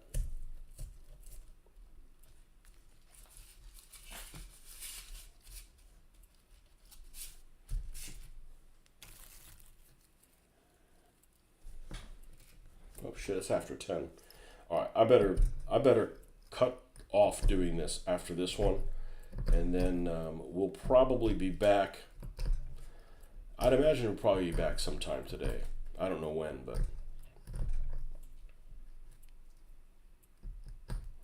I appreciate the company and the inspiration. Hopefully I provided some of both as well.